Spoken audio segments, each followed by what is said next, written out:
Yo, people, welcome back to the YouTube channel. You already know what time it is. It's time for another episode of All You Can Eat Chelsea. I got to get a new intro done. I got to get Javon added into that. You know what I'm saying? Big up my brother. He's with us again here. There's no Baba today because he is doing big production things, right? You understand? It's not a joke now. This is studio settings, right? If you've seen the Champions League final watch along, that's the gist of what's to come from Baba. So he's not going to be available for the next month, but we're here regardless.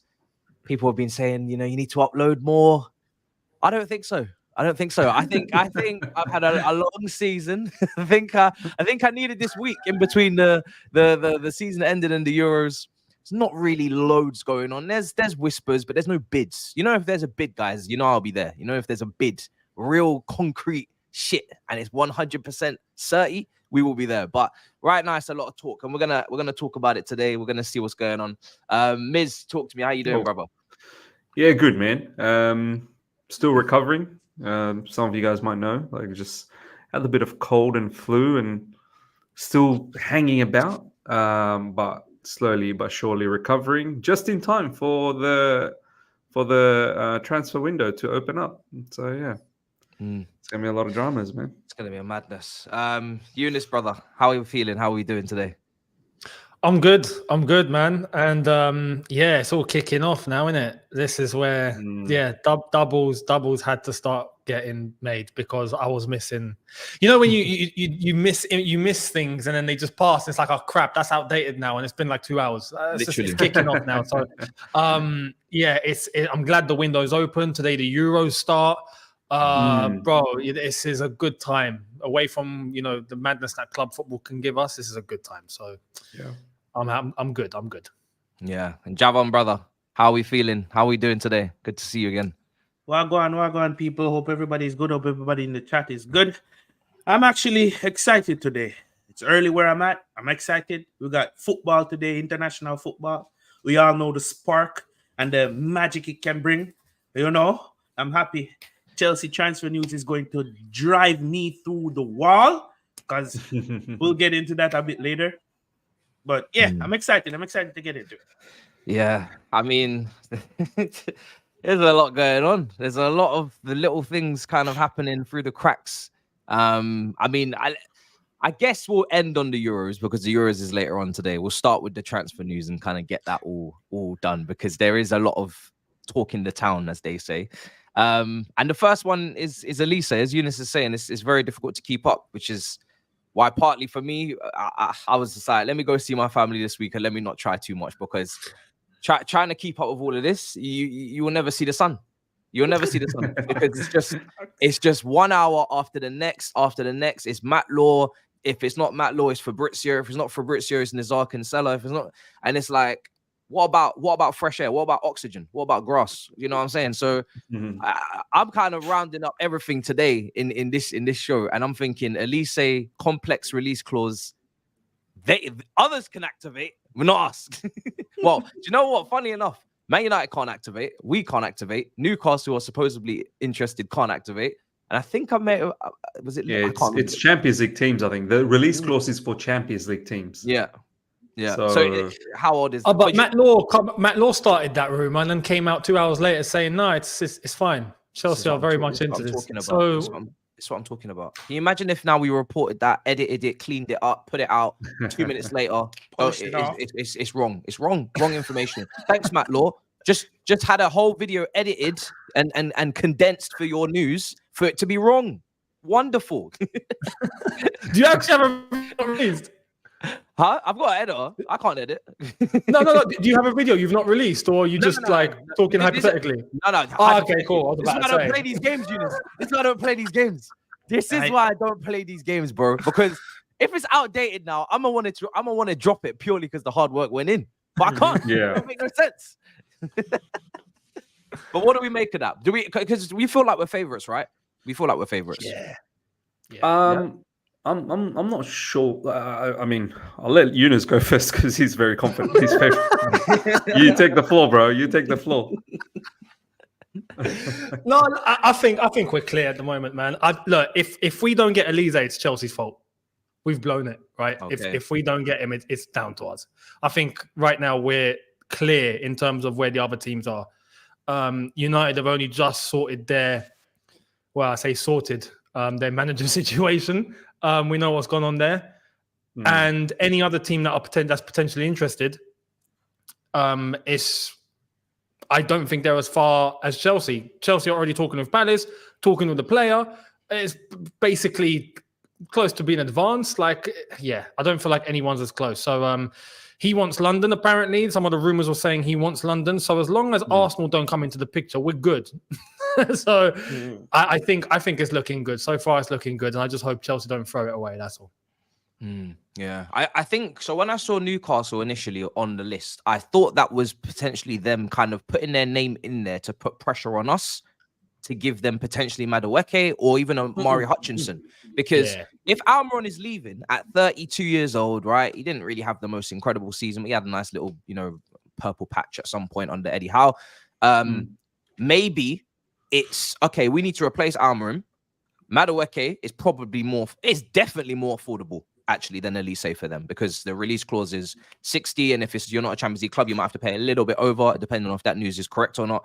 And Amari Hutchinson's definitely more affordable, and I think both of them would be very good signings for Newcastle. Now, Javon, I can see you.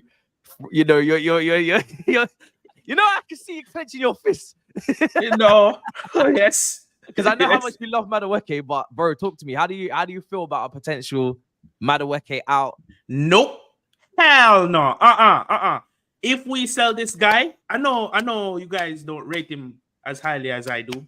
And I'm not, this is never going to be a Olise versus Madueke debate, because Olise wins clear.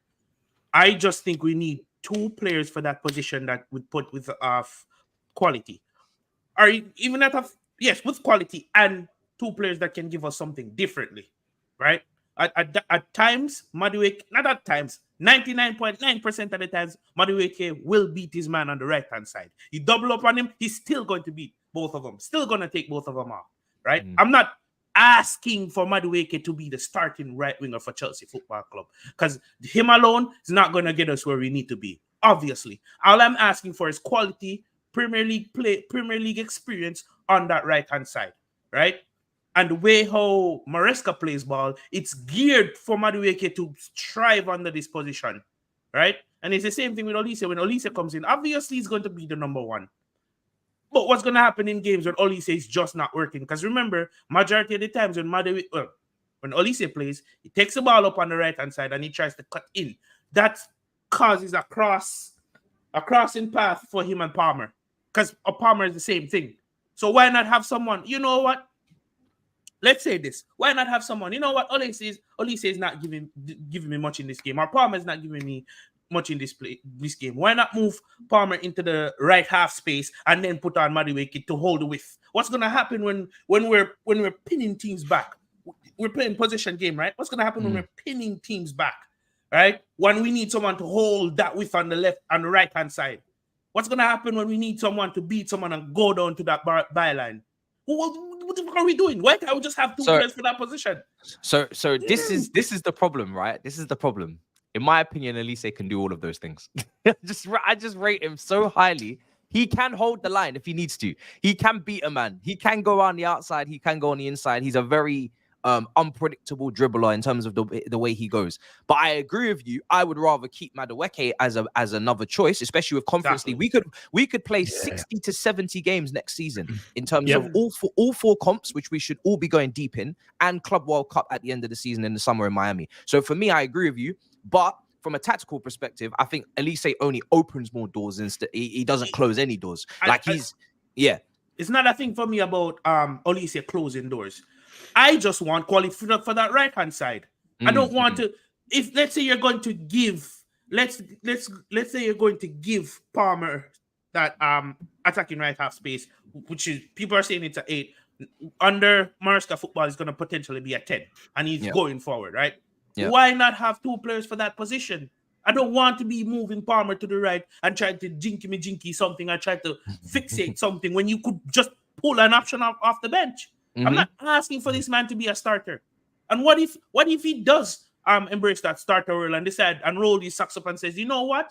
Let me do my best here. And he does his best and you just have two top class quality for that position. I'm not saying no to that. And even if you're going to sell Madueke, wait until next season. We don't have anybody to cover on that right-hand side that's of a different mold. Well, the only other option would be Sterling. Sterling, my bum, brother, don't make my cuss, brother. It's too early for this. Sterling is either off the left-hand side or he gets sold. No matter what the fuck with Matisse, it's too early for this. Bumbat, man. It's not going nowhere. But do you know what it is with Madueke? And I don't know how you feel about this, Miz and Younes as well. It feels like Madueke's future is already confirmed that he's leaving. Just based on my mathematics and my calculations, this brother has absolutely zero chance of being at Chelsea in 25-26 season, because the way it's mapped out is, regardless of his performance, if Olise comes in, which I love, by the way, I love Olise. Olise is the actual winger that I would have wanted us to be bringing in. He's young, but he's experienced. He's in my opinion, he's going to be world-class if he's not already. The only reason why people won't throw him in world-class yet is because, fair enough, he hasn't played maybe enough games, or he's not been playing with quality players or under a quality manager in Roy Hodgson. But this is a player that is literally this close to being world-class. Like, I have the utmost confidence that if you put Olise in a team with better players and he plays, he's world-class. Like, I just believe he actually will be the best winger in this league. If I'm making Palmer a 10, I think after Salah dips, this will be the best winger in the league. I rate him that highly. I think he's ridiculous. So I'm buzzing with Olise. But when you sign Esteval for 55 million or whatever it is, and we're just not even going to think about the other right wingers, like they're finished. Done. Angelo, Hutchinson, Prophet, whatever you want to call it, finished, right? I'm just talking about Noni. It feels like Noni could perform next season and it doesn't matter, because it's like, if we've already confirmed Esteval staying, there's no space for Noni as well. And I don't feel right with that. People talk about the cream rises to the top, or, you know, people talk about, you know, the best will make it, or whoever deserves, or meritocracy. It doesn't exist. It's politics. It's pure politics. This brother has no, if this deal gets done, this brother has not a single hope of staying after next summer. He just doesn't. It's same with Gallagher. I think Gallagher could play out of his skin and he's getting sold or they will still want him to leave regardless. It feels like it's kind of like your destiny is done. You know what I mean? It's crazy. We got Kendry Paez to remember about as well, just saying. Ah, shit. Number 10. Nigga, players in 10, the middle. 10. Don't even think about the right wing. 10, yeah. I think we as a fan base, we need to. This is what of since these new ownership have come through and all the different purchases they've made, I've sort of said to myself, you have to embrace the fact that not everyone's going to make it. You have to. You can't get yourself too attached to a particular player unless they're absolutely super duper special, like Cole Palmer, for instance. Olise, as I've said all along, he's a game changer for us. Like, he's actually going to totally change the look of our team, our squad, and he's going to win games single-handedly for us at times, and he's going to make opposition look so silly. So for me, Olise is just a no-brainer. In terms of the confidence level, look, everything that Younes said in terms of what's happening in and around, that's great. I just hope that we get it done, because there are other vultures that are swarming around the scene. It's not just the easy path to the mission. There is other obstacles. Sometimes when it looks so clear cut, I've been down this journey plenty of summers where it looks like the target is ours. It's secured. It's in the bag. And then they're holding some other club's jersey 2 days later. So I'm cautious about this whole thing. So, yeah, it looks like it's all nicely set up for Chelsea. But coming back to the Madueke thing, look, I think there is a very, very good player. I'm obviously not there in the likes of what Javon is saying. He's completely in belief of this player. Like, for me, when I look at this whole squad, there's only one player that really sticks out for me, and that's Cole Palmer. Like, if I'm really going to completely believe in one player, that's Cole Palmer. Everyone else, you're replaceable. Yeah, believe me, you are replaceable. We will find someone else, and we will be excited again. So for me, nothing else does the thing. So with Madueke, look, I don't mind if he goes. I don't mind if he stays. If it means that Crystal Palace will be a little bit more giving towards us, you know, Olise is more yours, just give us Madueke, by all means. take your man. I've got no issues with it because I need an upgrade. So give me Olise. You happy days. Move on with Madueke. But at the same time, if Madueke stays at Chelsea Football Club, I've got no qualms about that. I'm happy because Madueke's got distinct talents that we can work on. But I agree with you as well, Matisse, that regardless of how well Madueke does, I think we need to embrace the fact that some of these players will not make it, and some of these players are purely there for a new revenue stream. That's what it is. We don't make enough money. Our stadium's not big enough. We can't even get a sponsorship because we're not in proper European competition. So we have to find other ways of making money. And this is why our owners are going out there and buying the next big thing, the next big thing, the next big thing, the next big thing, because we need to have a pool of players that every window we can flip over. But when you sign, bring in money, when you sign players like Madueke and not players like Olise, you create that inconsistency and you create that drop off to not finish in Champions League football in the first place and fuck up your revenue. And my thing is with Madueke is that, listen, I didn't want Madueke. I didn't want Madueke or Mudryk. So I'm not here to really complain about the individuals as much as I am the plan in general, which is you sign Madueke for 35 million. What is his valuation right now for this profit? The margin probably won't be that much. Second point, I reckon you could flip him for 50. You can't flip him for 50. I don't think so. I don't think there's that much money around right now. A lot of clubs are struggling with FFP. I think they're going to be really tight. That's the problem. There's some ridiculous prices for other players in the market, man. Come on, Madueke is a good player. Hold on. I have to interject here. You can't flip Madueke for 50. At most, you're going to get the same price. And you know why you're not going to get an upgrade? Because this man... Keep it respectable. I'm on a public platform. This man only played the second leg of the season. He played the second leg of the season, got more goals than Mudryk and more assists than Mudryk, right? He hasn't had a full season integrated in a squad, given 90 minutes match in, match out, much like Olise to show what his true level is, and much like Mudryk to show what somewhat of a level he could potentially be. So that's why you're not going to get $50 million. Because you know what? The unknown is still there. He could be scrubby. He could eventually be world class. There's not enough baseline data to show what he can do, and if he can save your team from a dire moment. And another thing, if Madueke goes to Crystal Palace and bang, what does that say?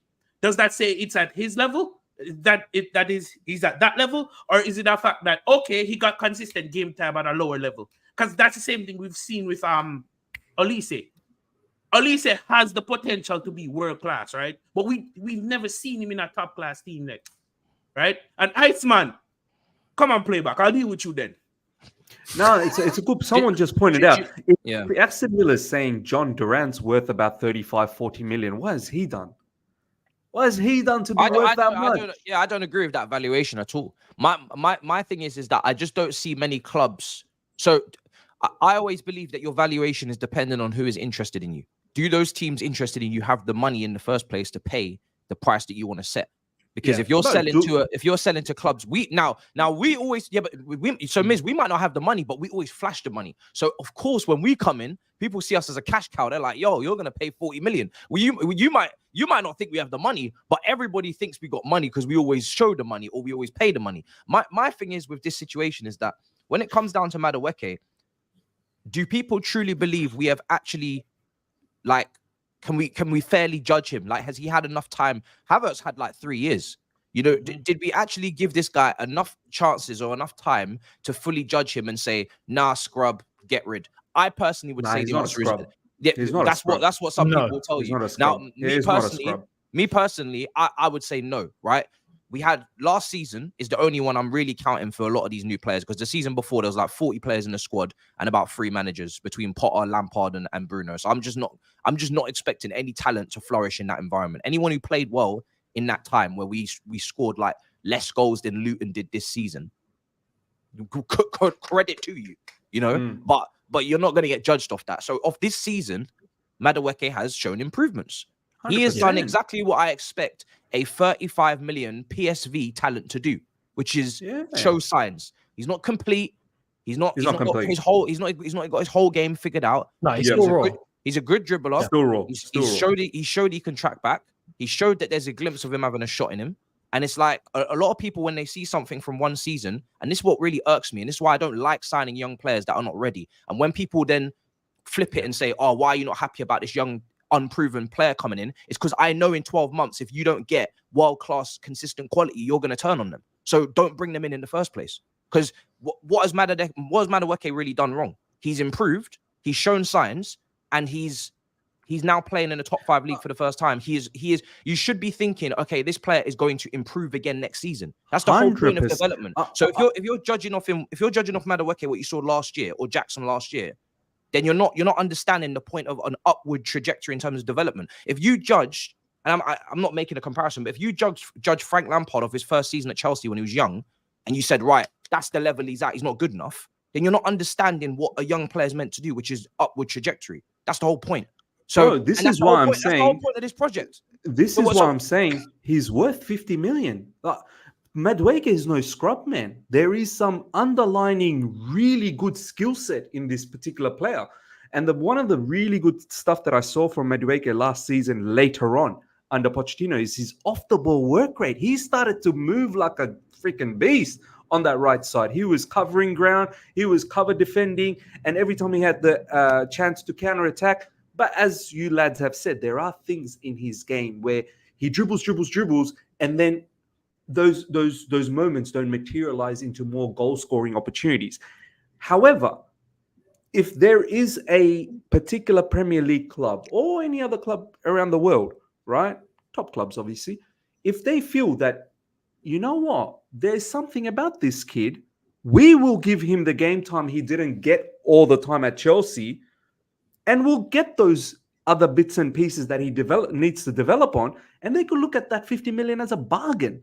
That's why I think 50 million, like there's so many stupid ballers that are going for ridiculous prices. Madueke actually has some value. Like this guy, this is not some stupid player. This guy actually has value. The issue with us is we want Olise. We want more, better. So that's why we are. If it wasn't Olise, we'd still hang around with Madueke. I've got no issues with that. And as we should be striving for better at the same time. That honestly shouldn't mean, I think, that we just chop Madueke off. You know, I think it's important in a squad. Look, the amount of right wingers we have, and like you've said correctly, not everyone's going to make it. There will be people that will have to go. One example, for example, is making money off of Omari Hutchinson. If we were to make 30 mil off of Hutchinson, who's not played a senior minute for Chelsea, I think that's ridiculous, right? That's brilliant. Ridiculous. But that's going to help a deal like an Olise, where you're pocketing that money and you're able to flip and add a little bit to get in a player like Olise, whatever. But a player like Madueke, I think he should be mature enough to know as well, despite him being the same age as Olise, but Olise is so far a better player by a long distance, right? Yeah, but you know what, Younes? Madueke will never accept that because he'd be proud to say that I want to be better. Do you know what I mean? No, but what I'm going to say is, in the circumstance Chelsea are in and where everyone is right now, and especially with Esteval Willian, or if we're talking Paez, or we're talking even Angelo Gabriel, I don't think he'll probably end up making it, but you get the gist. There's a chance for next season in 4 competitions to be part of the squad and to play your role. You will play, right? Olise is not going to play, realistically, as Matisse said, 60 or 70 games that we're going to have to play next season because we've got Conference League now. There's going to be opportunity for depth to step in and support, right? And add to the value of the... Olise is going to be, if he does sign for Chelsea, will be a main player that I think, even if we're talking in terms of position, I think it's going to be interchangeable with Cole Palmer. I don't think they're going to be so rigid. You're going to see a lot of movement, which is something that Madueke isn't really, you don't expect that from him.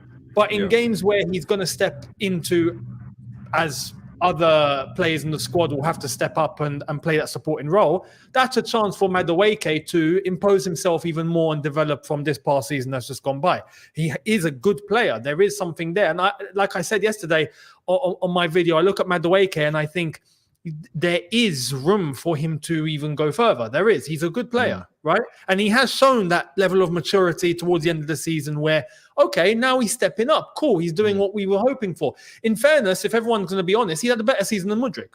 Easy. Facts. Right? 100%. 100%. For sure. Right, but it's mad. No one really talks about Mudryk, but there is pressure on Madueke for some reason. But I think it can work. If Olise'S here, I think Madueke will still play. There will still be game time, and it's important for a team like us in all these competitions to have that squad depth. You need to. Imagine if we sold Madueke, for example, and Olise gets injured. It wouldn't be news, right? And then we got to rely on who? Hutchinson. Yeah. Who are we calling up? Who are we bringing in to right? Are we going to recall Angelo Gabriel? Like, what are we doing? I think that there is space for Madueke to coexist with Olise for sure. And then after that, up to him. 100% there's space to coexist. I think the issue here is everything at Chelsea is not as glossy as we would want it to be. There is issues, there's financial implications, there's financial fair play issues down the track. I fully hear what you said, Younes. We do need like depth in the squad. There's a lot of games you want to be competitive across the entire season. But I think what is happening here is someone like Olise, you're going to spend a decent amount of money. All right, you're going to spend 60 million odd, whatever. I don't know. I think it is 60 million. Then you will have to give him a fairly decent wage. I don't think 150k per week is going to cut it for Olise. This guy is about to explode in the Premier League. Do you know what I mean? But not for long, maybe. Not for long. Not for long. So Chelsea will think that way as well. So I don't know. I think someone said he's on 100k at the moment at Crystal Palace. Okay, right. So fair enough. You'd think he knows his value, and he'd be like, brother, 150k is probably not gonna cut it now. You're gonna have to get to maybe 180. Let's just say. Is 180 your wage cap? 150 is our wage cap, I think. Well, I think at the moment, he won't get. I don't think he'll get 180 here because I think Enzo's on like 150. Is he 140? Look, the bottom line, what I'm trying to say is that this player is gonna cost down the track, right? And Chelsea needs to accommodate for that kind of stuff. So Chelsea, with all the lack of revenues and whatnot that they've not sorted out, we're not in the Champions League on a season by season basis.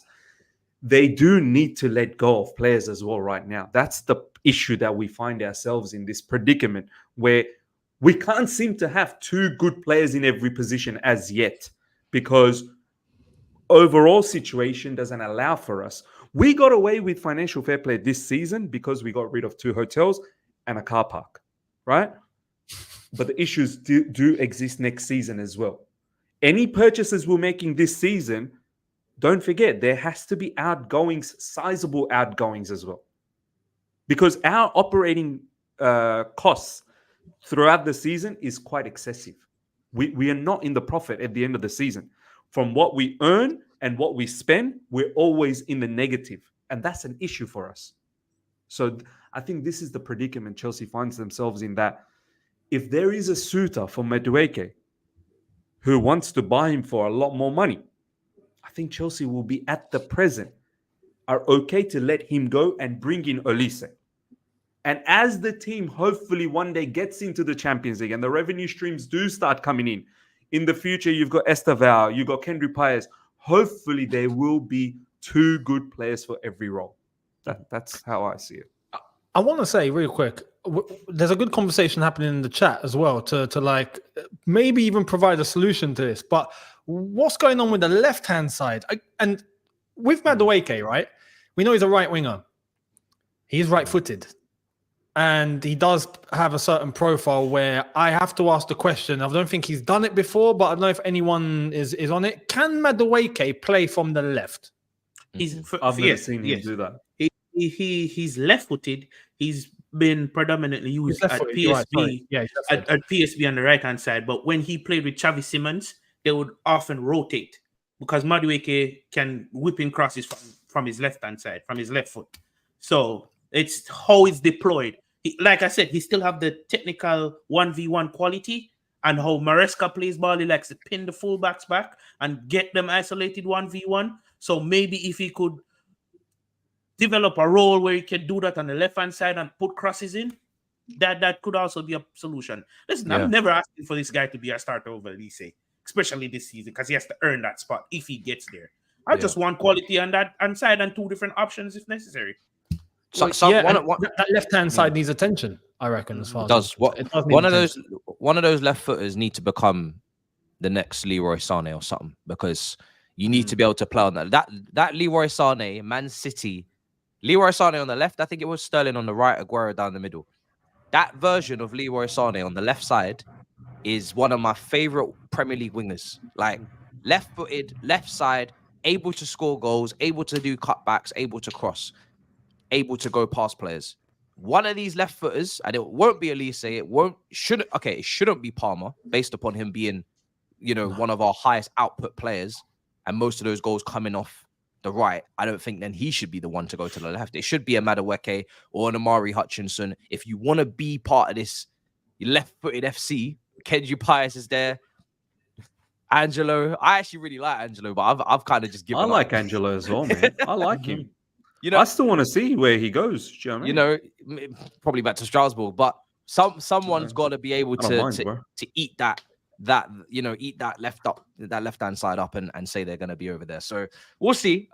It'll be interesting. I don't mind which one it is. It would just be nice if one of the left-footed players were actually serviceable and good on that left-hand side, because otherwise this whole stockpiling of the right and not attending to the left is kind of crazy to me.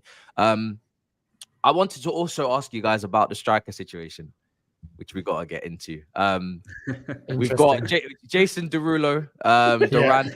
Yes, Jason Derulo. Right. It seems to be the top target because Sesko is obviously ruled out this week. It's John Duran, bro. It's John Duran. There's some whispers of Solanke being on the list. Oh, some yeah. Whispers. Two of my boys. I'm taking over. And I don't really know why he hasn't been mentioned, but Guirassy is available for 17.5 million. Age. But he's 28. But does this team He'll be 29 men? this December. Does this team not need some real men? Do you know what? I would take him tomorrow. I'd take him. I'd take him. But I think the way our owners operate, and Younes, you know this the best, right? You've been on the owners, right? They look at the player's value. We, as a fan base, something that makes so much sense to us, it doesn't make sense to them, because they're looking at Guirassy as a player who's going to turn 29 in December. What kind of contract you're going to give this guy? Let's say you give him a 4-year contract, right? They're not going to wait till a 4-year contract for this guy, right? They're going to probably flip him in 2 years' time. So at 29, he's going to be 29. 2 years' time, he's 31. What type of value we're going to look for Guirassy at 31? But bro, like logically, you don't need to make money off every player in the squad. Like there are players that are going to survive. Our owners do. This is their remit. It's stupid. If that's what we're doing, we are dumb, right? Like, but Younes, that's what we're doing, we would have. If that's the case, yeah. If N'Golo Kante still existed in this time, we would have sold him years ago. In that case, oh for sure. Mate, what is the point? There should be players that last, that have longevity, that prove themselves, and we don't sell. It's not about money. He has to stay for the benefit of the team until when his contract runs out, or he chooses to go, or he retires. Right. It's insane. Guirassy, for example, you should be able to bring in and then gives you time to breathe and time to think. And if he's there and he's scoring goals, cool. Now we can think about what we're going to do in maybe 2 or 3 years. Now we can scout to try and find the next big guy. Whilst we're covered, we're safe. Now we can start looking at who's going to maybe be the guy to come in and take the baton from him down the line. But Younes, why aren't they doing that? Why isn't our club doing that? Because it makes sense. What you just said that's the thing. Why am I going to try and argue this point and talk about it, waste time, when I know what the owners are doing? So I have to understand how they're moving and then talk in that perspective. I could sit here and say, yeah, Guirassy does make sense. Of course he does. I'm wasting my time. Yeah, I mean, listen, I think £17 million is roughly what we paid for Washington. No one even knows that brother exists right now. So I don't understand the logic of everyone has to be a profit, because if Guirassy helps Jackson in terms of sharing the workload, and that ultimately puts us in Champions League football, Guirassy's paid his money back. If Guirassy puts in 15 goals next season and Jackson puts in 15 goals, and in the league or whatever, and we managed to get, you know, or in all comps, and we managed to get Champions League football, then we've just made a whole heap of money getting back in Champions League football. We've made some money back. So, yeah. Listen, the only reason why I mentioned him is because we were interested in the Stuttgart manager. He was on the shortlist. Stuttgart have played a really good brand of football this season. He's shown in his metrics and you know, in little bits of play to be pretty nicely well-rounded. He's not Isak. He's not, you know, but he's competent on the ball. He's competent on the ball. And the price is so good that it's one of those ones where one of the things I liked when Tosin came in was I didn't feel or get any vibes that he would be bringing any immaturity to the team. I don't think we need any more immaturity into the team. I don't think we need any more lack of know-how or lack of seriousness in the team. We have enough of that. And when you, just to bring it back to Madueke, when you take out players that have gone through the trials and tribulations of the learning curves of this is Chelsea and this is the expectation, and don't take that penalty off Palmer, and whatever each player has had this season, their own little problems that we've had to deal with, minor things, but annoying things when you're shit. Don't now take those players that have learned their lessons out and replace them with more players who need to learn more lessons, because the manager, it's more difficult for the manager to do his job if he's also having to father them and help them grow up as men. And that's what you have to do with 18, 19, 20-year-olds. People just see the talent and they think most of the time, on the 1% occasion, that is a grown-ass man at 19, 18, he's got his shit figured out and he's a serious individual. Maybe 0.1%. But most of the time, at 18 years old, if you just remember in the chat where you was at 18, now add on the fact that you live in London, now add on the fact that you're fucking rich and every single girl wants to be with you, and add on the fact that you play for Chelsea in front of thousands every week and all the cameras are on you, etc. Please tell me, what levels of immaturity are we going to be dealing with? This is why there's important to have balance, and it's important to have people in the dressing room that bring leadership skills that say, don't do that, don't do that, don't do that. So when I see that we're going after grown-ass men who have their houses paid off and wives at home, I'm excited by that. I'm excited to see grown-ass men coming into this team. I want to see players that are 25 and upwards coming into this team for the sheer intangibles. Not even, you know, you put a Giroud next to a Jackson, I'm telling you, you're getting twice a player from Jackson. Twice a player. Then if you put him with another young player, he's actually the older player trying to teach the young. What I need Jackson teaching anybody what? Teach what? You're the one that needs teaching. If you give me a Giroud Jackson combination, you give me balance from a grown-ass man perspective. Forget footballing. From a grown-ass man training every day, doing the right things, professionalism perspective. What do I need Jackson being the father figure to fucking Jason Derulo or whatever? Yeah, what?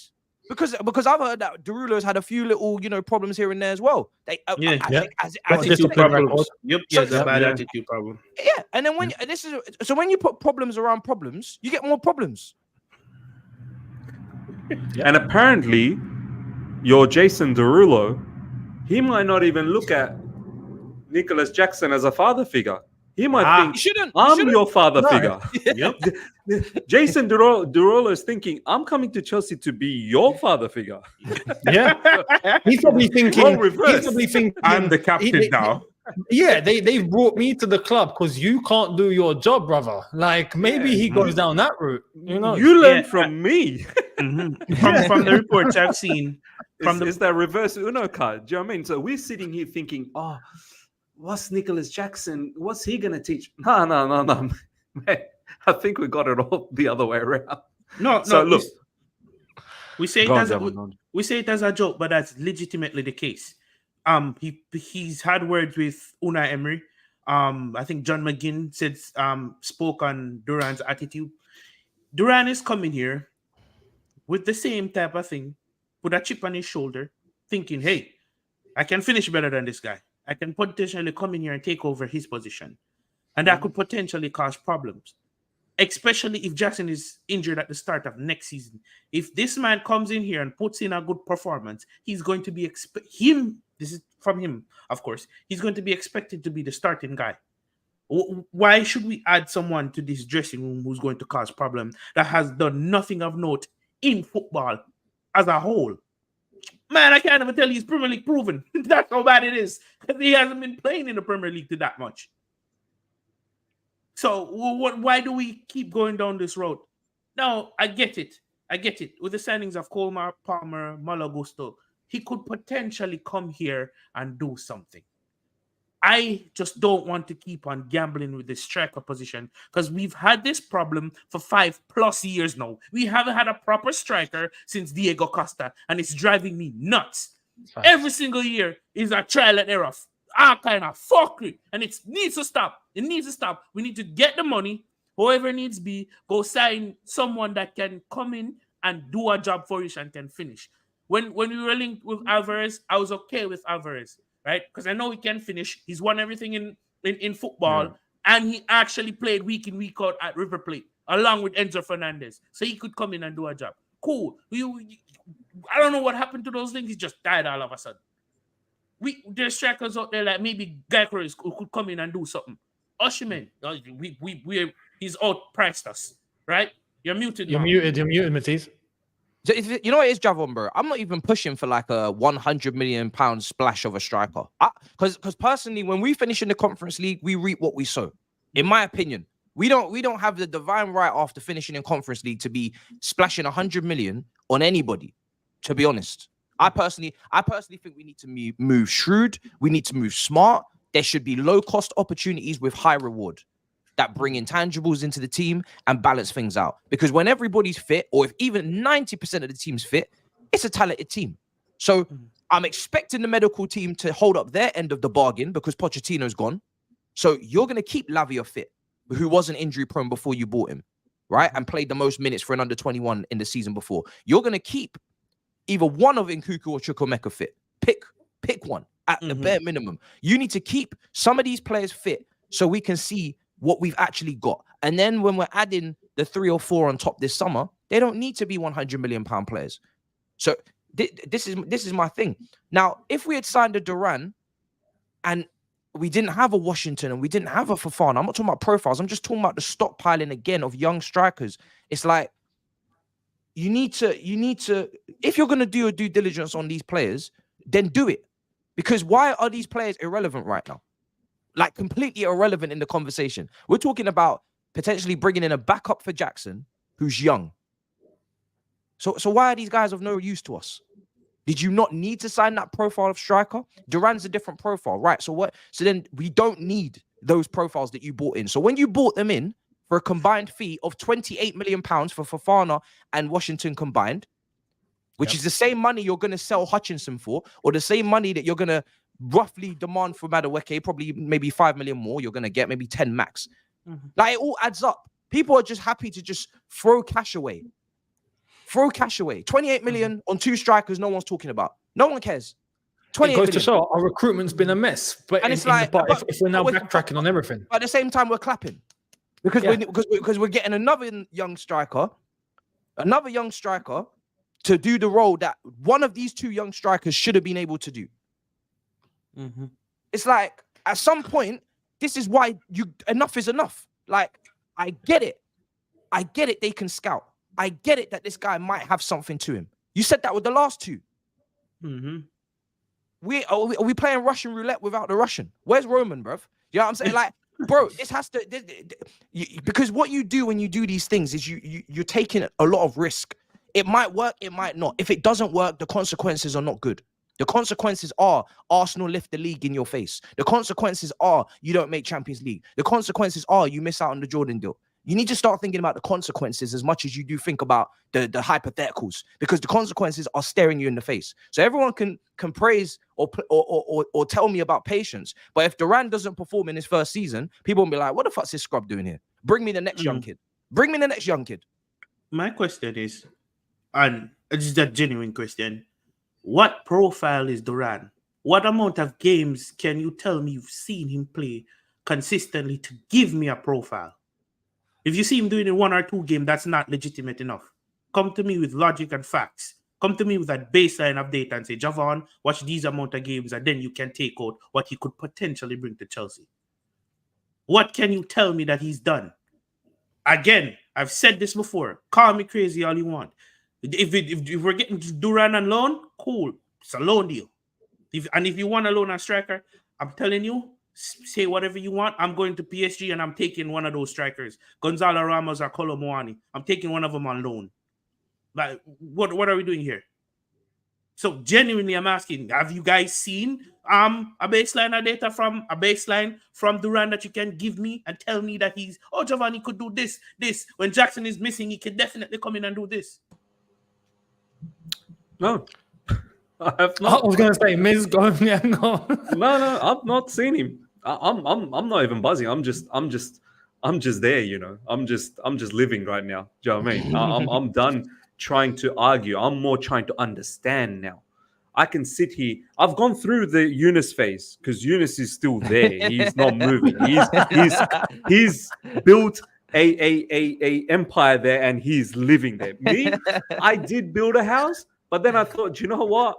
Yeah, it's time for me to move on and go and get a different house now because I have spent my time arguing against these owners.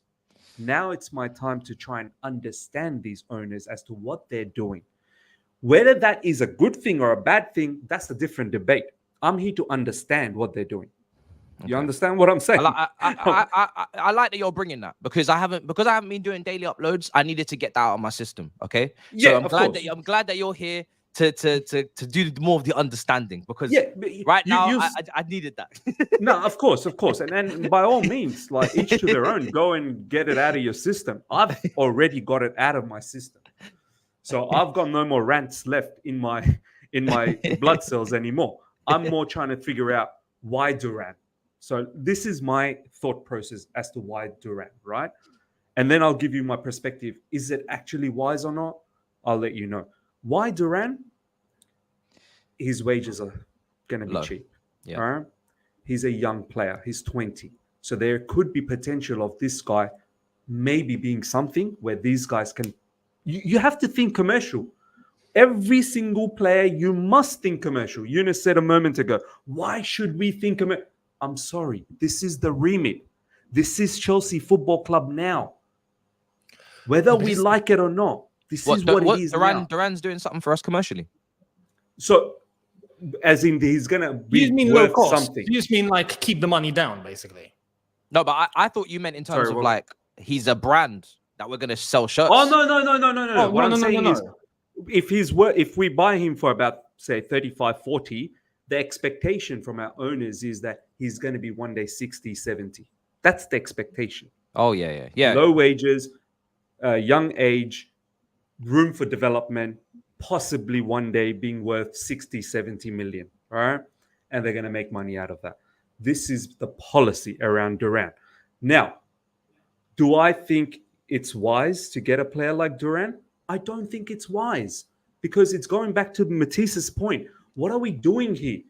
We have one hand, our owners showing us ambition. We need to be in Champions League. We need to compete at the highest level because we need, sponsorships, lucrative sponsorships to come through. We need XYZ different revenues to open up for us. But you can't say in one hand you want to do all of this, but then build a squad with Jackson and Duran and a whole heap of other kids. You can't do that. It doesn't match. It's not matching. So we have to understand that maybe the underlining message here is that they're not too fussed about getting to that Champions League and all of that in a hurry either. Because if you were in a hurry, you're not buying Duran. You're buying maybe Osimhen, maybe a Gyökeres, maybe a Sesko. You're throwing money and you're buying them. So their whole project, they're giving you the vibe. So this is tactics. They're giving you the vibe for the fans. We want to get back. Come on, we want to. But then they throw you Duran. But this is my thing. You have to understand.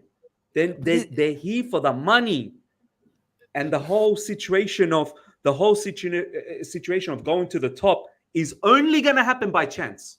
By chance. Okay, so I disagree with that because it can't be by chance because these are businessmen. They have to strategize. They have to plan. Right? They have to. You can't be doing anything on luck. You don't make that type of money or be involved in what they're involved in by luck. You have to have a plan. Now, do I think? But plan about what, Matisse? I think we're talking about two different things here. You're arguing about something totally different than what No, I'm but- arguing. but- You're but saying we got to get back to the top. For them, the top only- is you're- money. Yeah, and you're saying the Yeah, but intention is to make reason- money. The reason why I Yeah, say, but we're talking yeah. two different things here. Matisse is No. arguing with me for something totally No, no, different. they can't be two different things though. Because if They you are, want to- though. if They you wanna are. make- if you want to make money, you have to be at the top. This is my point. No, you I've don't. always- but No, you don't. you need to No, make. you don't. If you want to be making the Norman most are money, not in the top. If you Brighton wanna- are not in the top. These if you top, wanna Matisse, make- I will never ever agree with you bro, on this. if you want to don't make have the to be most in the top money, to make money. you gotta be You at the don't. top. You Yeah, but- don't. okay, but Miz, you You can don't. make more money doing what we're doing to a Sure. lesser degree and Sure. being at the top than you can I agree. doing it to a full scale Sure. and being in test Yeah. and not being in Europe. So for me, the argument is that's why there's some flaws to it. And I'm not even saying that you've got to spend 100 million on Gyökeres or Osimhen to show that you're ambitious to make Champions League football. Because like I said, in my opinion, you can bring in an experienced striker that's got a little bit of, evidence on them. Guirassi's played in League On. Now he's played in German League. He's been getting goals, double figures for multiple years on the bounce. Just an example, I think right? they were trying to get Sesko. They were trying to get Sesko. Yeah, but yeah, I think they were. Sesko's out of their control because he signs a new deal. It is what it is. Yeah. But They were trying to get. you can kill two birds with one stone. If you're so concerned with making the profit, is Washington and Fofana not going to make you that profit? So what? So out of the 4 strikers, can you not leave one room for 17 million low wage? It looks like they can't. Come on now. Let's be serious now. Come on It now. looks like they can't. They need Come to on make now. money on every single one of these players. Nah. But then explain to me why aren't you going to achieve the top 4 targets or competing at the highest order by bringing in proper quality? What's stopping you from doing that? No, If this is they're the thing. bringing in Matisse is Elise, they are bringing in proper quality. This yeah, is my thing. that's good. That's good, but we haven't got Elise yet. Yeah, but the fact that they wanted him last summer, they fucked up on the release clause, and they definitely. So the intention is to bring in Elise. So they clearly know what young plus quality looks like. Now, I admit the striker market's not great, right? It's not great. It's not great.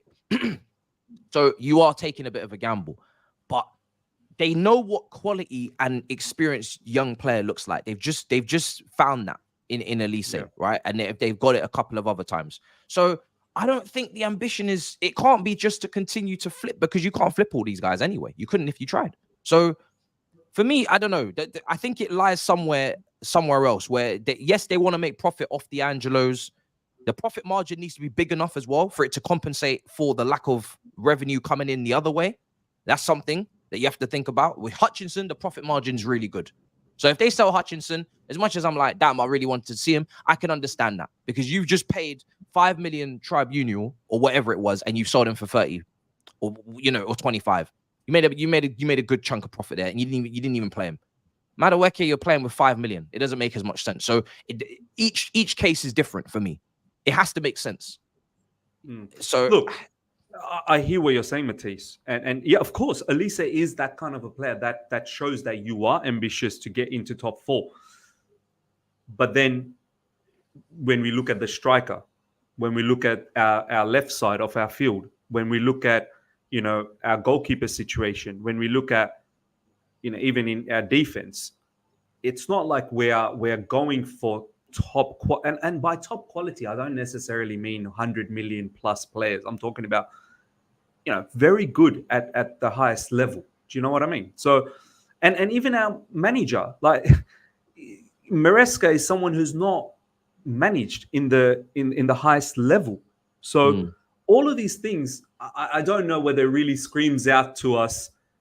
Yeah, Chelsea are going to compete for top 4 and potentially Premier League. Like, is that the vibe that you guys get? I don't get that vibe, and that's why I'm trying to understand the owners and getting in on this patient train. Do you know what I mean? I think they're trying to take us on this patient train, because it doesn't give me the vibe that we are looking to just compete immediately.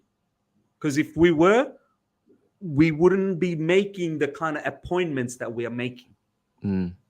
This is the thing. A lot of these things going on are high risk on a football level, but low risk financially. If we get Elise, for example, is his value going to drop? No. If we wanted to, if we got Elise, if we really wanted to, in 2 or 3 years, we could probably make astronomical money off him. In the same way that we got Palmer for how much, and look at him now.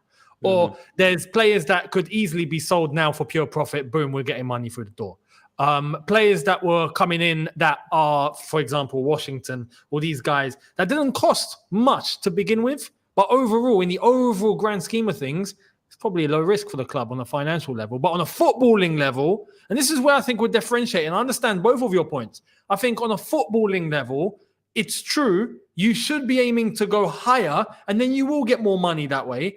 But on a business level, what Chelsea are doing at the moment doesn't mean that we ain't making money. And as far as I'm concerned, there's making money and there's making money.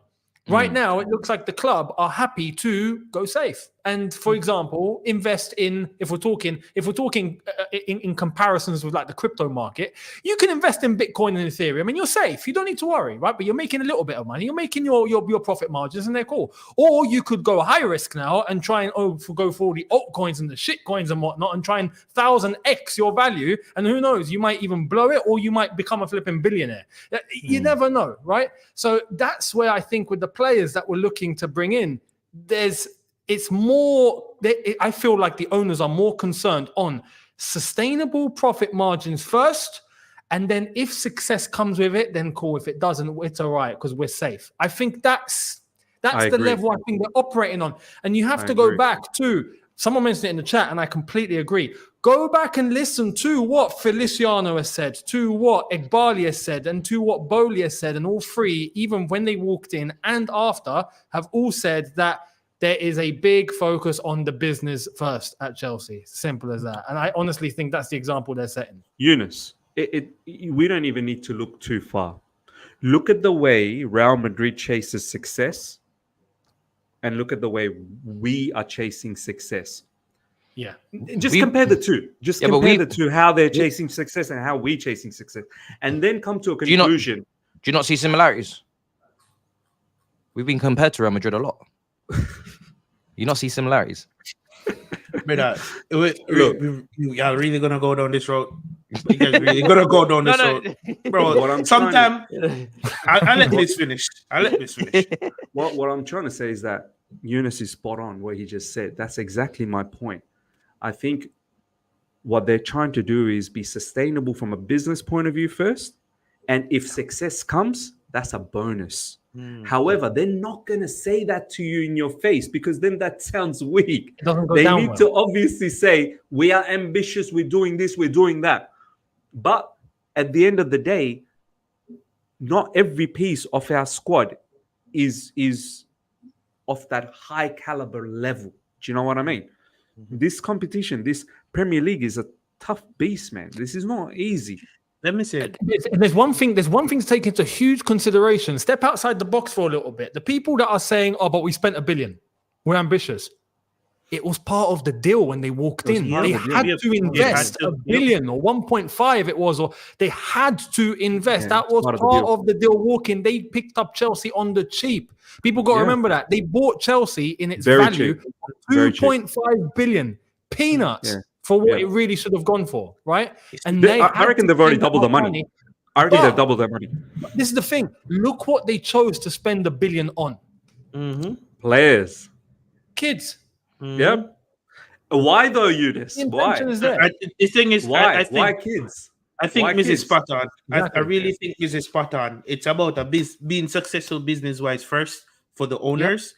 And then if we get some form of level of success. And until they see that level of success bring them a bigger brand of money and they can make it sustainable, then they'll go for the successful football model. Right?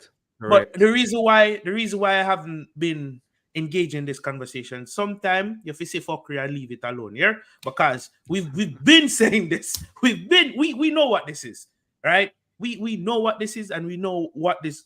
The minute I saw them started to shell out money only on young players, that's when I thought to myself, why aren't we buying experienced talent from the jump to get to that top level? To be then, then at that time we could have been compared to Real Madrid, but nah, man, love it now. It's night and day. It's business first, football after. But a lot of people are comparing us to Real Madrid because of the fact that we've signed a lot of high potential young players. And we are stockpiling them, it seems. Real Madrid are in people's heads they're doing very similar. So I just want to throw that in there. Real Madrid never had like one of the youngest squads going though, did they? They did balance it, and this is the full point. They did keep that balance despite getting those young players in. When Vinicius came in, for example, there were still mad ballers in that team. Yeah. So, people to teach these younger players what not to do, what to do, how to execute a technique, and the coaches had to sit back and say, "Right, I don't have to teach this young guy this. I'm experienced to teach him that." And also now when they're bringing in your Jude Bellinghams and Tchouaménis, they've actually had a lot of good football under their belt. Yes, they're young, but they've actually got a good number of football under their belt at the highest level. So it's not the same thing. It isn't the same thing. No. So yeah, I think this season we need to see, because a lot of people praise our scouting, right?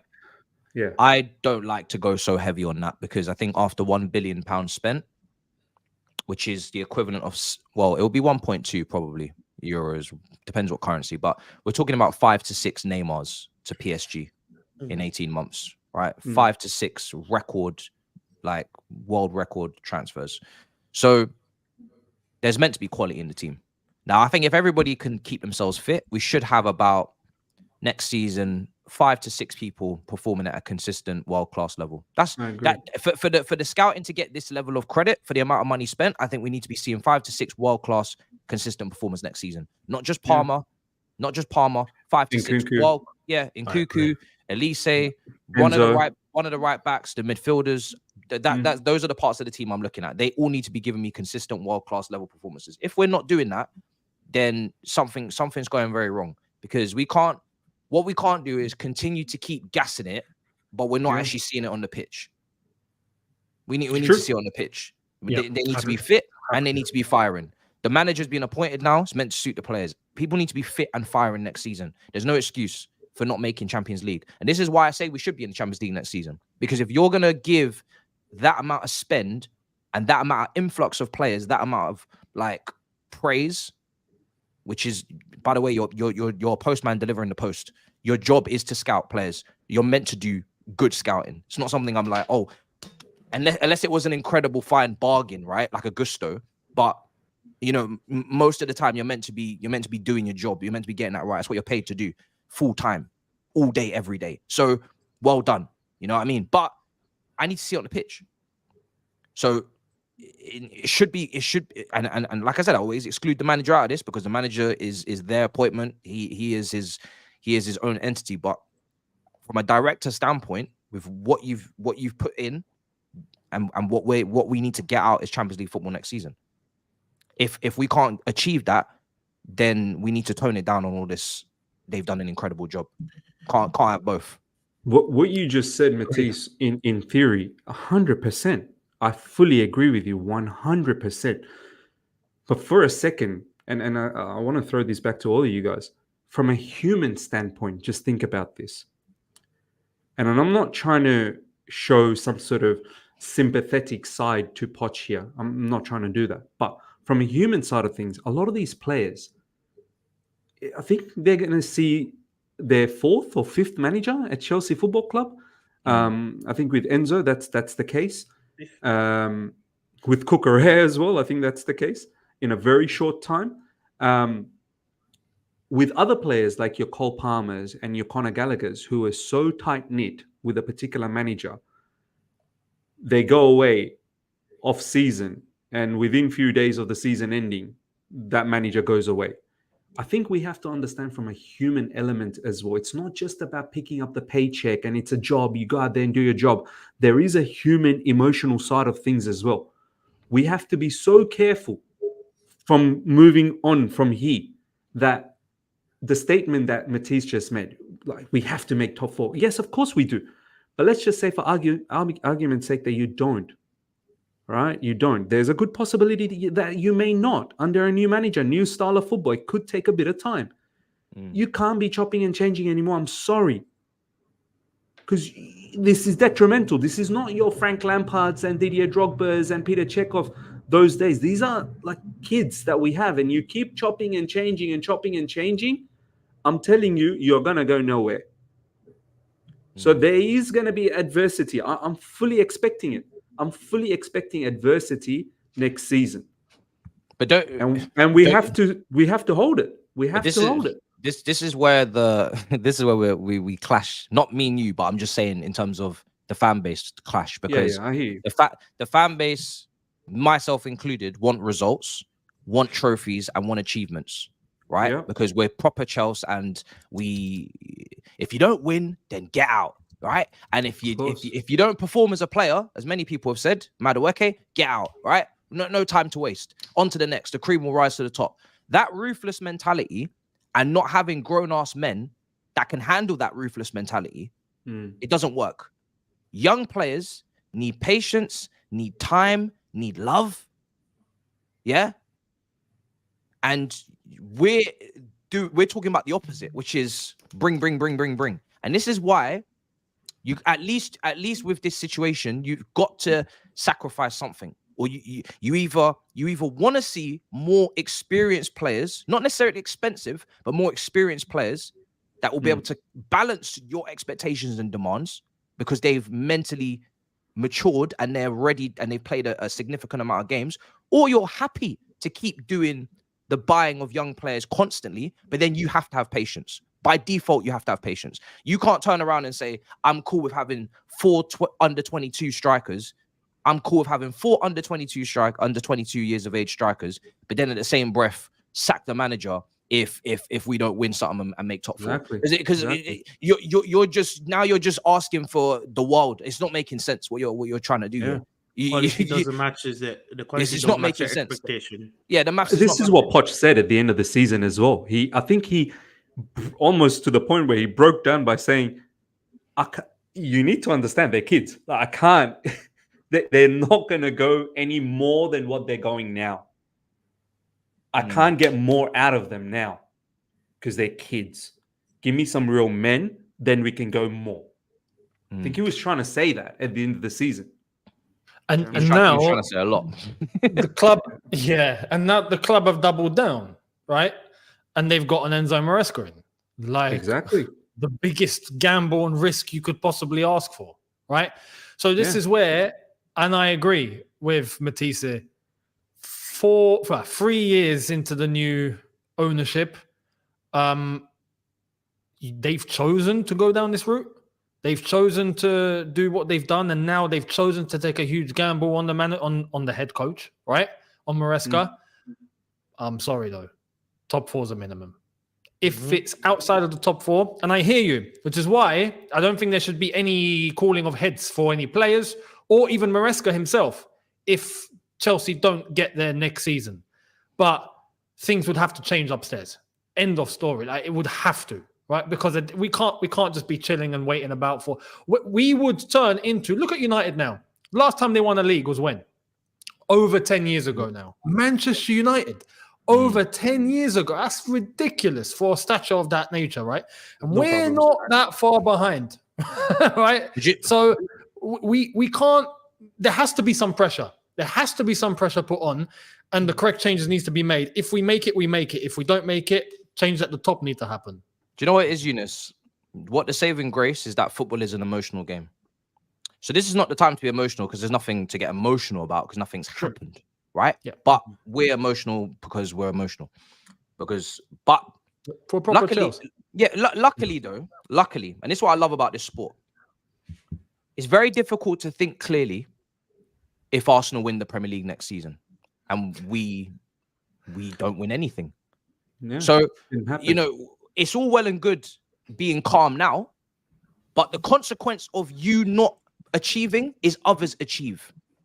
When you're not winning, others are winning. And this Man City train can only go on for so long before someone else takes the crown.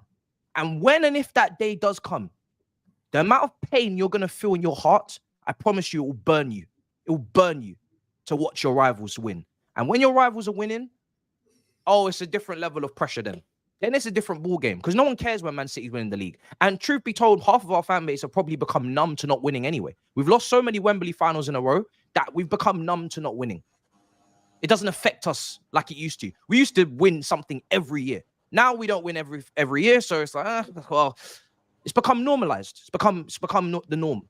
Then what hasn't become the norm is your rivals. I'm talking about your actual rivals, not Man City, not your actual rivals winning in front of you. Your actual rivals having that on their shoulder and pointing to it at Stamford Bridge.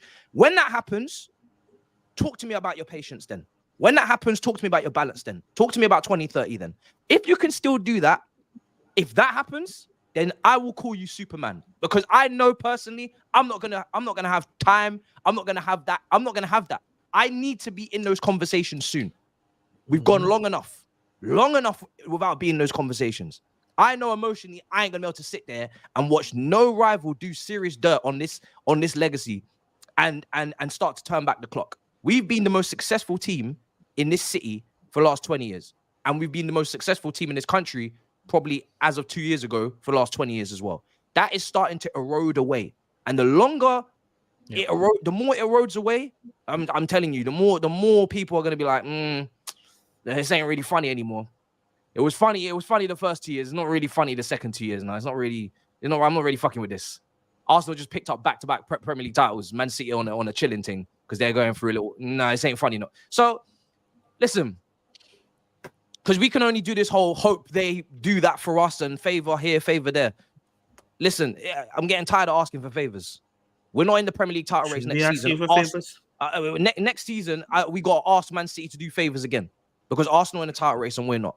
How many more years do you want to keep playing with that? Because you're going to run out of luck at some point. I'm tired of asking for favors. Last season, we were asking for favors to make Europa League. Do you know how mad that is? Mm-hmm. We can't be asking for these favors because people are going to stop doing us favors. You're going to get They did look what happened in the FA Cup final. Like we weren't good enough to make the final ourselves. We weren't good enough to make Europa League football ourselves. So why should we count on somebody else to help us make Europa League football? Nah, man, we got what we deserve. Self-accountability. But it makes me feel sick though. It makes me feel sick, bro. That's why I never ask for favors. I'm like, listen, the chips fall where they lie. I don't go beg. Bad man, when I beg people things. I beg or ask people for things. I deal with it in-house, and if I can't make it, it is what it is. Listen, as far as I'm concerned, at the way that it is at the moment, Man City are the benchmark, right? Not even Arsenal. Man City are the benchmark. Man City we shouldn't even be looking at Arsenal. If we're looking at Arsenal, let's talk logically. What have they done in 20 years? Don't tempt fate now. It took them 20 years, right, for them to get back into a title race. 20 years, right? And I don't feel like even if they are back in that conversation, we should be looking to them as the example. Man City are the benchmark. They're the example. They're the ones we should be striving to compete against. 100%. They're the ones we should be striving to beat. If we don't have that attitude, we don't stand a chance. End of story. So this is where the minimum expectation or the pressure, not even expectation, but the pressure that should be applied on the football club should be for next season. If we're talking logically, we're not going to be winning the title. Top 4. Win the Conference League. If we get that, then take it to the next step. There has to be, yes, step-by-step, process for that to get there. But we should be looking at City, not just settling for, no, City are too far. Let's look at like what's below them a little bit. No, you can't do that. So that should be what we should be striving to do, and then the action should replicate that. We were a handful of results this season from being Champions League. If we actually had just patterned our shit against relegated opposition, we would have been there or thereabouts. So we can't really go into next season and not be going to get exactly what we thought we could have got already. With all the injuries, minus those injuries, I'm sorry, there's no way in hell we don't make Champions League football next season. Unless someone is not doing what they should be doing. And the only people that can be responsible for that is the hierarchy, because they're in charge of overseeing everything. We can't have that injury-stricken season and be like 7-8 points off Villa and then not rectify that the following season. Because like you said, it's a step-by-step situation. To challenge, you have to be in the top 4 first. You don't finish 6th and then challenge. It doesn't happen. There are steps to this, unfortunately. Whilst you're doing those steps, win the cups. Because 25, 26. I want to be in a race, bro. Yep, 100%. People will laugh at me for saying it, but that's where my ambitions lie. I don't know about everybody else. I'm only speaking for me. My ambitions are in 25, 26 which I think is what, 4 full seasons. That'll be the 4th season, right? Yep. I want to be in a title race. Title race. I agree. And when I go into title races, you ain't seen me before in the title. I'm going there to win, bro. I'm going there to. If I know my team is ready for a title race in 25, 26, we're going for winning. We're not going for, you know, happy to be there vibes. No, we're going to win. So, but that's what it needs to be. No, that's what we should be. That's what we should be trying to do. Because if you're building it better, if you're building it better and better than Roman did, then come on, that's got to be the aim.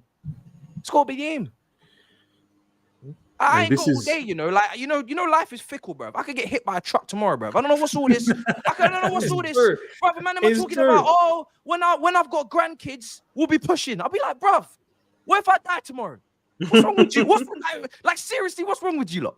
I could get hit by a fucking truck tomorrow. And you man are talking about when we have kids, we will be there. When we have kids, we will be there. But see, this is the mismatch that I was talking about earlier in the stream, that we as a fan base have a certain type of ambition, but it's not getting matched. No. It's great that we are saying that we need to be here, we need to be there, we need to be lifting this, we need to be lifting that. That's not how we are moving.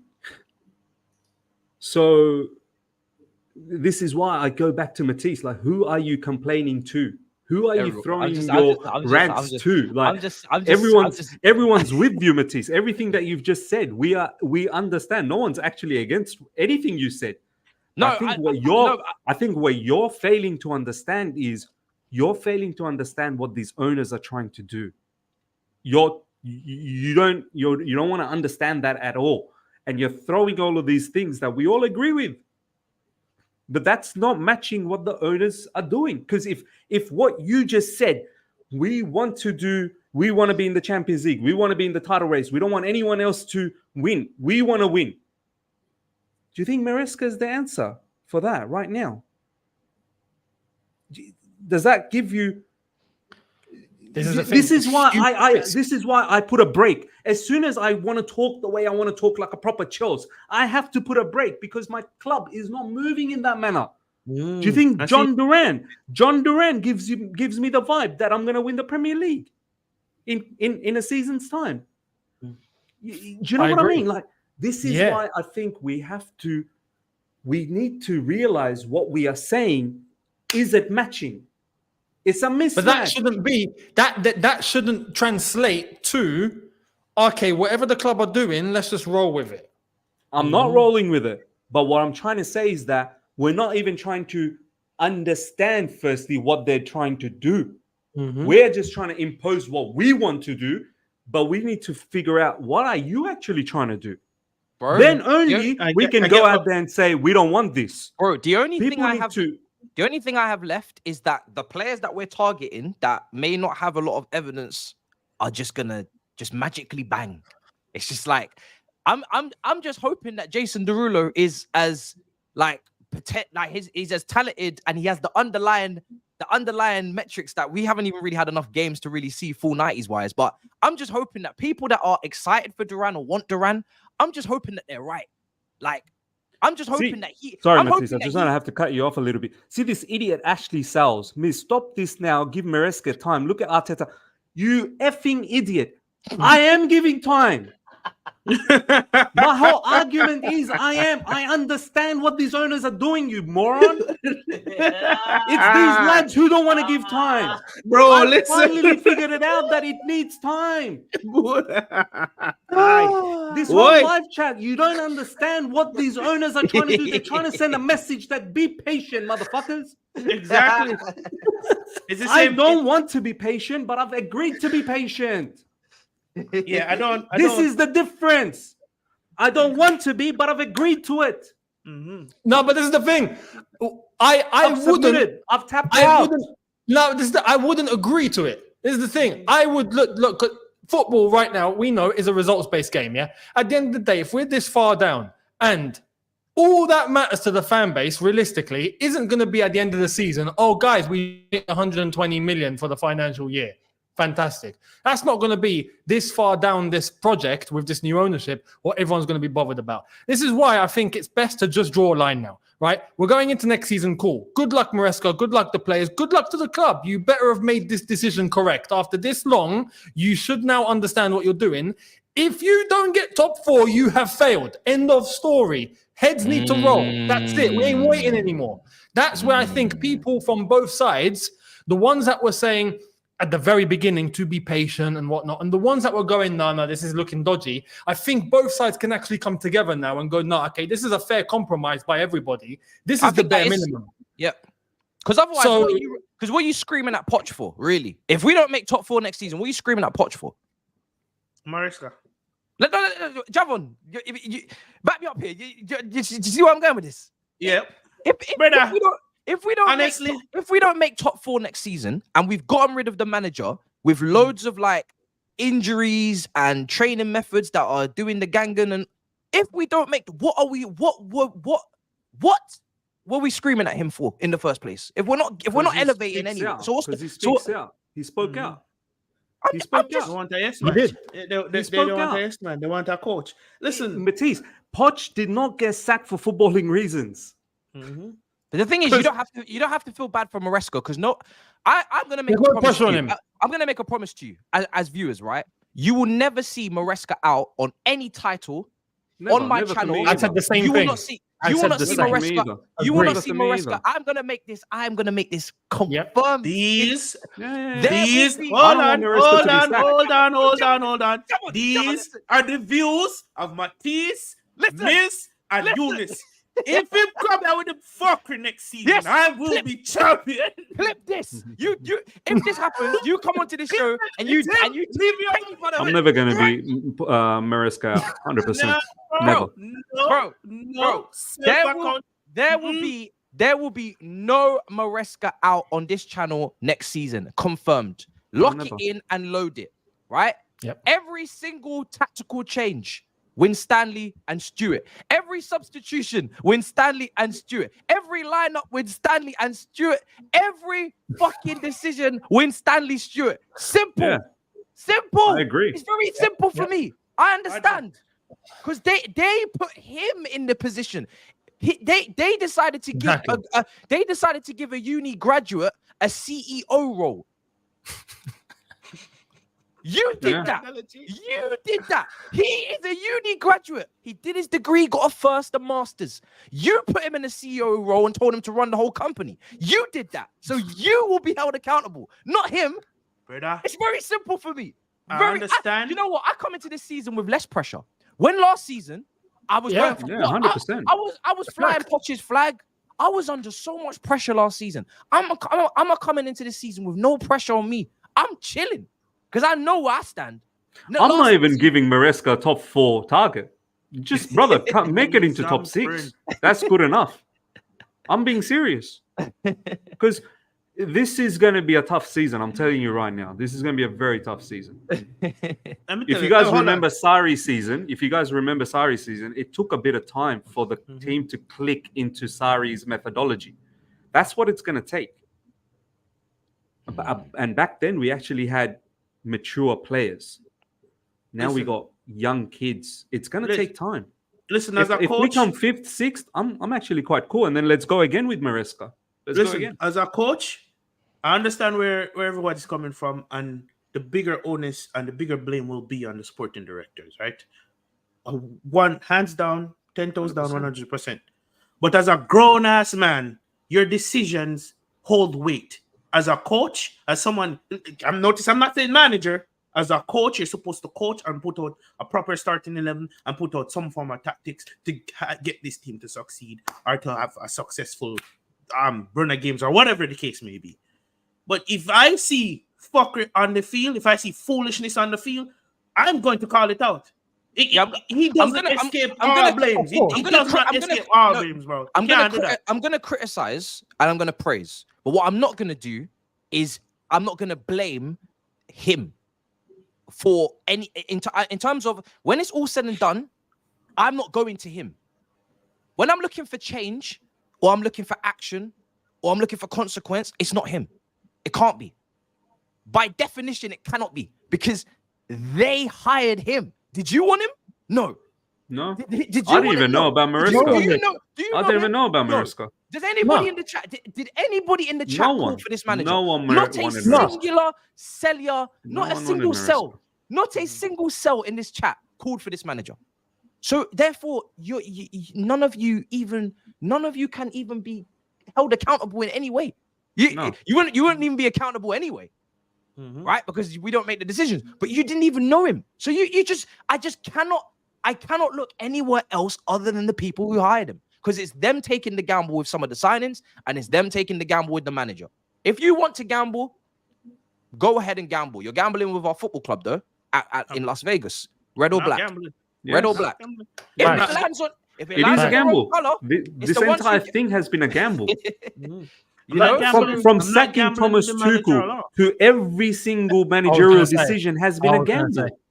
I was going to say, yeah. You look at the decline in managerial positions. What next after Maresca? League One. This is the thing. If you make I'm one bad being serious. appointment and you rectify it, fair enough. But we've gone from sack Tuchel to Potter to bringing Lampard on an interim to Poch to Maresca. Championship, Maresca. But you have failed all those times, and now people are going to expect you to just go along. Oh no, if Maresca's failed, oh no, Maresca out. Now we're done with that. Done with that. I'm never going to be Maresca out. I'm never going to be Maresca. Listen. I actually want him to understand. do well. I agree with also, you guys. do you know what? Do you know? So, sorry, Javon. Man, Also, I'm because he's a head protecting him. coach, he's not in charge of the signings. Don't forget that. Exactly, and that's He's the a head infrastructure coach. that the board and the club have put in place. So it's Exactly. on them. It really is on them. Maresca He's wouldn't a have head known coach. about John Duran. Maresca has no idea about John No. Duran. Do you know what? Do you know what my thing is, right? I'm not reading a single report that says Maresca wants. Because you said when you hired him, he's a head coach, and it doesn't matter what he wants in terms of player. We are going to sign the players. You are going to coach the players. I hope you're speaking on profiles, but in terms of specific names, Maresca is not responsible for any specific name coming in this window. If we're just keeping things consistent and we're not putting out one briefing here and then changing it this way, so then if this signing doesn't work out, we can pin it on Maresca and then start the PR and say it's his fault that we no. He is the head coach. He's a yes man. So therefore, he's saying yes. You are the ones giving the orders. Keep it like that. Don't change that. Don't change that rhetoric. That is the rhetoric for the whole season. Every signing this summer is down to the directors. They're not signing anybody specifically for Enzo Maresca. They're signing players for their vision, regardless of Maresca, because the manager. I don't think even Poch got any of his signings. I don't just think want to Poch got any of his signings. I just want to make sure that I lay down the rules so everything just stays consistent this season. They are called. He is a head coach. He is a yes man. Do you understand? Yes man. He's not Ten Hag making Anthony's. He is a yes man. Make it clear. He is doing as told. And this extends to politics. If the board wants certain players to play because they spent more money on them than other players, even if they're not in form, which Pochettino spoke about, if Andre Santos is ripping it up, but Enzo Fernandez is dropping in stinkers, and the manager keeps playing Enzo Fernandez over Andre Santos, politics. Who's in charge? I rest my case. I just want to make this shit clear. I really do. Because Javon, I don't think you understand. Because you No. Hold on. Let me clarify my point. Let me clarify my point. Even with the starting 11, it can be tampered with, bro. The reason why I keep saying that these are the views of you lot, it's because the manager doesn't escape blame when he puts the players out there on the pitch. Apart from the politics. What about the political lineups? All right, yeah. Apart from that, right? Even if it's going to be a political thing, these players still have some quality where you can put them in the right positions to get the best out of them. Don't give me. Oh, we're going right to win Stanley. No, he's a coach for a reason. Coach, you can't just send out 11 man on the field with vibes. Desasi playing striker.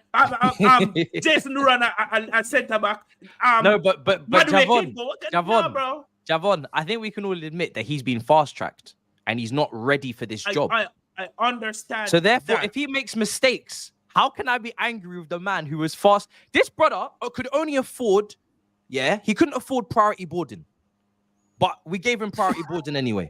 This brother should have been standing in the queue, in line, like everybody else, like 99% of managers. And the 1%, you do priority boarding because you've got the qualifications and you've got the ability and the facilities to do priority boarding. Listen, He does not. So I understand what you're saying, and I'm not against you. I'm just saying it's dangerous to go down a road where the manager gets no fucking blame. That's wrong. That is wrong. You can't go into a season where, you know what, manager has a free pass, he can do whatever. Because on that mentality, he could finish 12th. And it's not the manager's fault. Fuck with that, brother. Fuck with that. And you're going to watch the games week in, week out. No, bro. It's not. No, bro. No, put it this way. Put it this way, Javon. let me cut it down to logical bits and pieces here, right? If Maresca absolutely fails, like what you just said, 12th, 11th, I think he'll be bound to be, unfortunately, he'll be bound to be let go of if it's a monumental disaster like that again. But what I'm going to say is, if he doesn't get top 4 and he finishes 5th or 6th, for instance, I don't think he'll be let go of, and I don't believe he should be let go of. No, see, that I can agree. Do you understand what I'm saying? Yeah, no, he shouldn't be let go of, and I don't believe he should be let go of. Yeah, that I agree with. But I'm saying, but even what you just said to me, there's still accountability there. I'm talking to the level that I just gave an example of. There still should be some level of accountability given to this manager. That's what I'm talking about. There is, and go on. No, sorry, go on, Younes. No, look, on a match-to-match day basis, right? If we have things to criticize, Maresca 4 that are so blatant, well, of course, that will be said. But it shouldn't come down to, you are destroying the team, it's your fault completely, this is all on you, you need to leave. That's not happening anymore. Because the amount of gambles and the bad appointments that we've made prior to all of this has now accumulated to this point where I'm sorry, the common denominator is not Maresca, it's the ones upstairs. If for example, when Roman brought in AVB, that was mad, right? Let's be honest. Yeah. But as soon as he was let go of, 6 months in, everyone's like, all right, fair play. Yeah, he needed to go. Doesn't know what he's doing, right? And that was a bad appointment. But rectified it afterwards. And that's the thing. But these lot, we've gone from bad appointment to bad appointment to bad appointment to now a championship gamble who is rated in terms of capability or, ceiling or potential. And I want to say this. I think it's only fair. If we don't get what we need to get at the minimum, the owners, directors need to absolutely get it, right? Yep. But if Maresca does, because you never know, if he does shock the world, right, and we end up succeeding, if we get top 4, I'd be like, fair play. Chelsea, you've nailed it. Well done. 100%. Fair play. That has to be said. Yeah, it has to be fair on both sides. Yeah, I'm glad you mentioned that. The gamble is so huge after all the appointments we've had that have gone horribly wrong, it cannot continue. So that's why it wouldn't be on Maresca. Criticize Maresca from game to game, what you notice he's done wrong, but the blame ultimately won't be going on him next season whatsoever. But you see, Younes, how crazy this notion is that we have owners who are gambling on Chelsea. Brother, go and gamble on West Ham. Go and gamble on Crystal Palace. Go and gamble on Brighton. Chelsea Football Club is not a club to be gambled on. Chelsea Football Club is a club where you bring assurance. You bring absolutes. You bring the creme de la cremes. You bring the best of the best. And this is why I'm saying we're not operating in this manner anymore. This is the exact stream I had yesterday where I'm saying this entire piece in visuality, in vision, it looks like, a lot of money spent. We should be top 4. But in essence, it's a gamble. Everything is a gamble. Or else we wouldn't be moving the way we are moving in the managerial situation. You wouldn't be going from Thomas Tuchel to Enzo Maresca in the space of 2 years. You would not. Some of you may think, okay, Thomas Tuchel is not high calibrated. No problems. But you could at least agree that Thomas Tuchel and Enzo Maresca, the gap is at least this much. The gap is at least this much. That's not even a conversation, bro. It's more than that, bro. It's not even a conversation. Maybe you can't even see. Like that's Tuchel can't even see Maresca. So this is why you have to say to yourself, are we actually pushing to be in top 4 and go for Premier League titles? My answer is not in the immediate future. Our owners and all of these journalists keep hyping on about the Arsenal model, the Arsenal model, the Arsenal model. They want us to now just stay calm and patient. That's what they want us to do. No one says the Man City model, do they? They don't. They don't want to do the Man City model because, you know, look at Man City now, 115 charges. Didn't Man They don't City want to get into that. the model from us? Yeah. Do you know what I mean, Younes? They could do that. They could do Yeah, I that, get but that's 115 charges to get there. So Man City's model was similar to us when they just got started. So it's a cycle. put it this way. Man City's model was something that Roman was trying to do at Chelsea, and it was reaping us a lot of benefits. And let's be honest, there's a lot of shifty stuff that happened behind the scenes with Roman's money. All right, we don't need to. So, in order to do this the right way, this is the route that they're taking. They're hoping that they've now secured a manager that they can replicate with the way Arteta moved. It took Arteta quite a few seasons, 3 seasons, to finally start competing. Arteta didn't start competing straight away.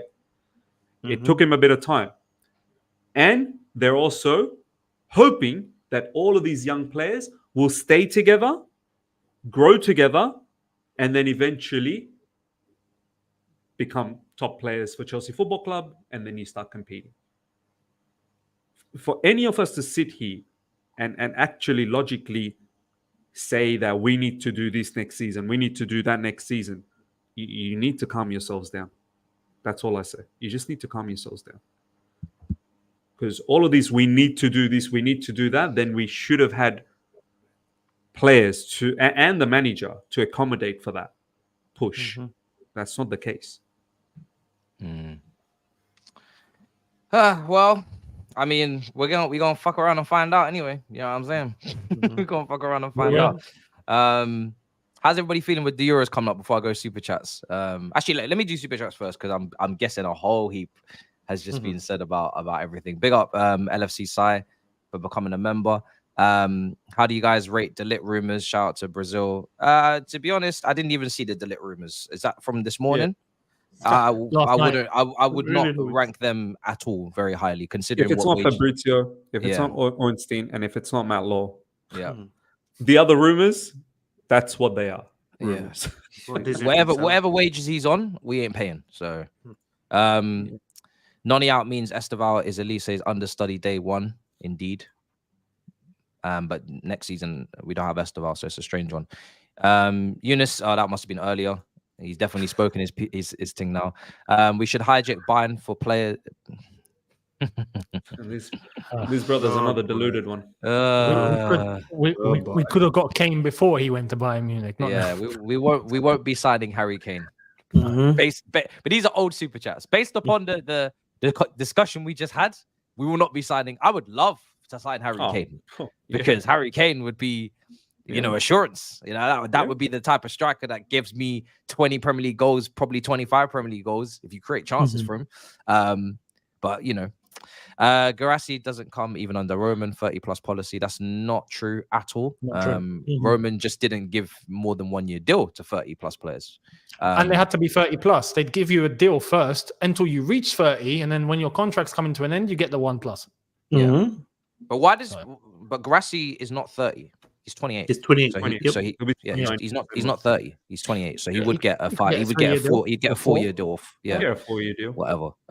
So Garassi would be signed. Robert will say anything, I swear, for his ownership. McBurney scoring more goals than Duran. It's about minutes played, isn't it? Minutes played. Javon, can you tell me the baseline data for Cole Palmer for when he was at City riding bench? This dingbat, dopey bat. Listen, Palmer played Champions League, played in Community Shield finals, scored goals and whatever. Cool. Played cup games as well. He actually played quite a few games. So let's take all of that, ball it up, and throw it out the window, right? Palmer plays in a midfielder position. He was not brought here to be a starting signing, right? And in a midfield position, you could take that risk versus a striker position who is being brought in to lead the team at times and finish. What are we talking about? And another thing, you're gonna use Palmer as an outlier. Palmer, who's an outlier? Brother, go back on your bed, bro. Go back to sleep. Skip this, yeah, man. I've seen that a lot. Palmer's been used as like the reason as to why we should keep taking gambles because he worked. Yeah. No one's bringing up any other names. But it's not we've signed about 30 players. So what about the rest of them? Bro, it's not even about Palmer. Certain positions you can take a risk on because you have coverage for that already. Remember, we had a winger. Remember, we have people who could play on the wing. We have people that could play midfield. Right? So what is it? And even if you want just go strictly by your question, Palmer played more minutes than Duran did. And listen, I'm not against bringing Duran in. I just think for this position that we've been having a problem with for 5+ seasons, we should probably prioritize our number one and then get someone like Duran. And for this brother by the name of Ibab, IBF, or whatever the fuck you want him. I never said I wanted Osimhen, because Osimhen is injury prone. I strictly believe you cannot build a team around an injury prone player. It's impossible because they're not going to be there, right? And regards to what I said, I mentioned players that has been playing at the top level that you can watch week in, week out and say, you know what, I don't like.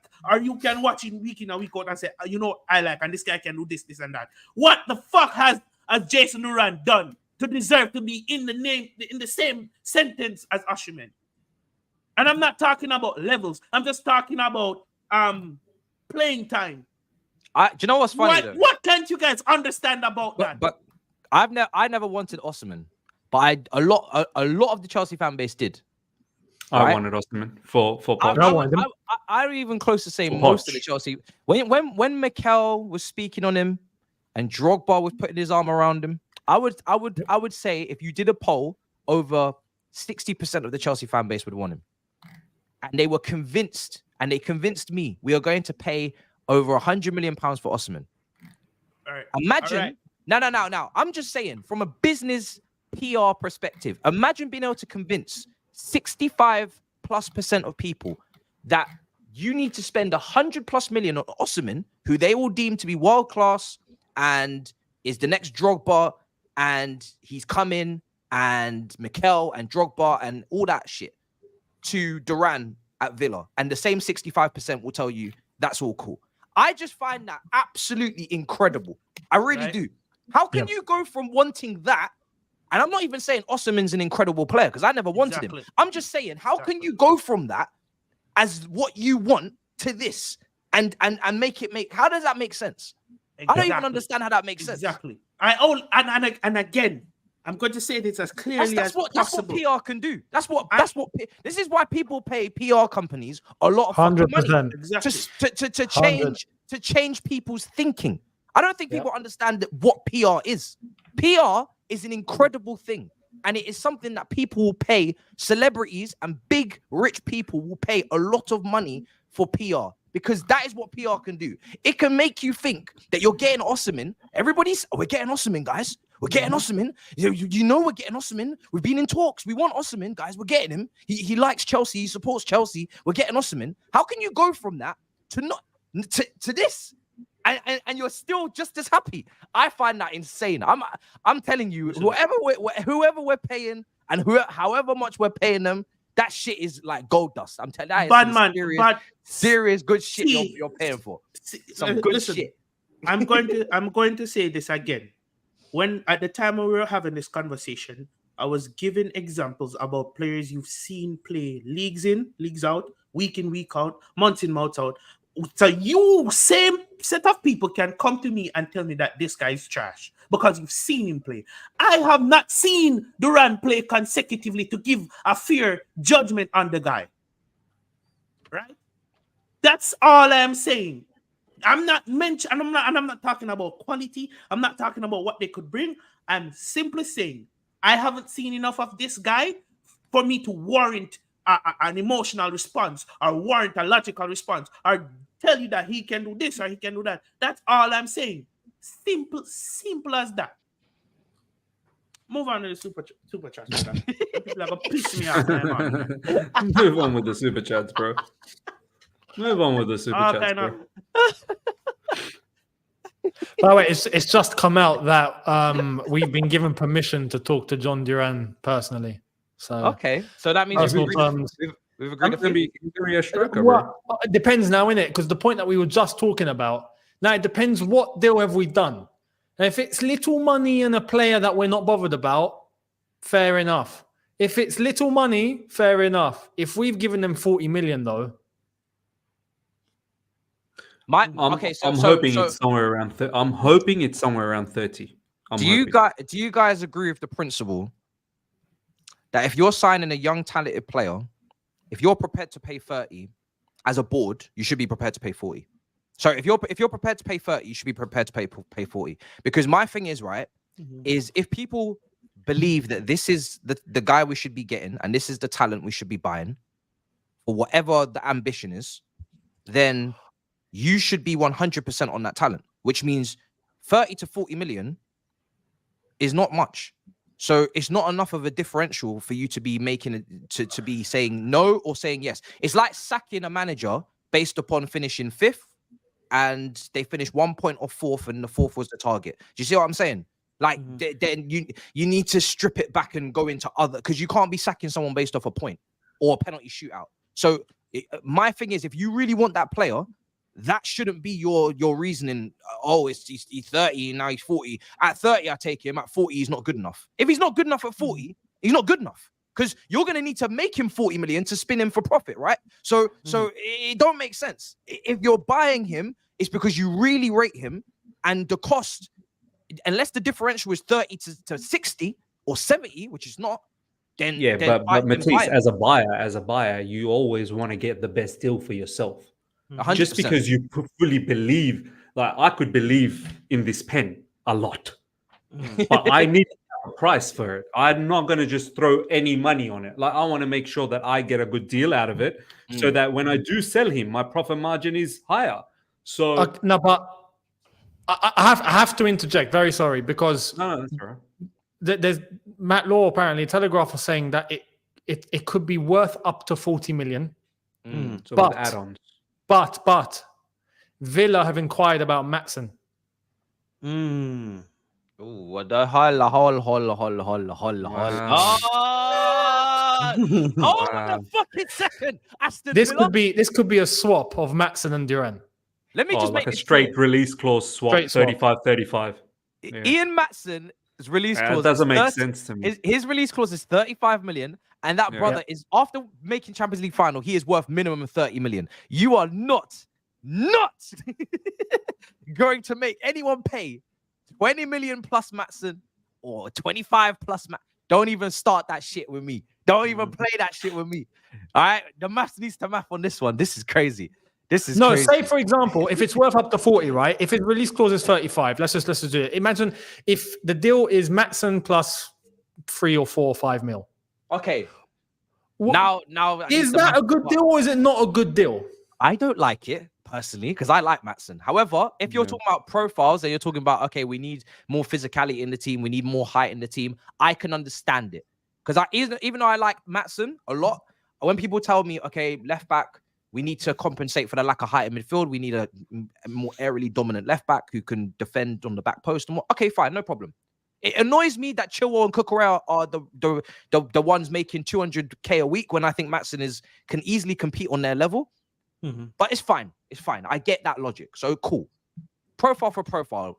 Okay, whatever. But yeah, it needs to be that. It needs to be that, Younes. Not no 20, 30 million plus Matson, because that's crazy. That's crazy. But I like Matson a lot. So for me, honestly, from a financial point of view, I would have even tried to renegotiate something with Matson. Like, I think Matson is far worth than 35 million. Matson in this type of market is at least a 55 to 60 million, fullback. Like, seriously, Chelsea, you're actually making a huge loss here, in my opinion. Even though, it's pure profit. It's pure profit. Release clause as well, isn't it? Yeah, but you know what I would do, Younes? I'd want to actually negotiate that with Matson and go, why don't you stay with us?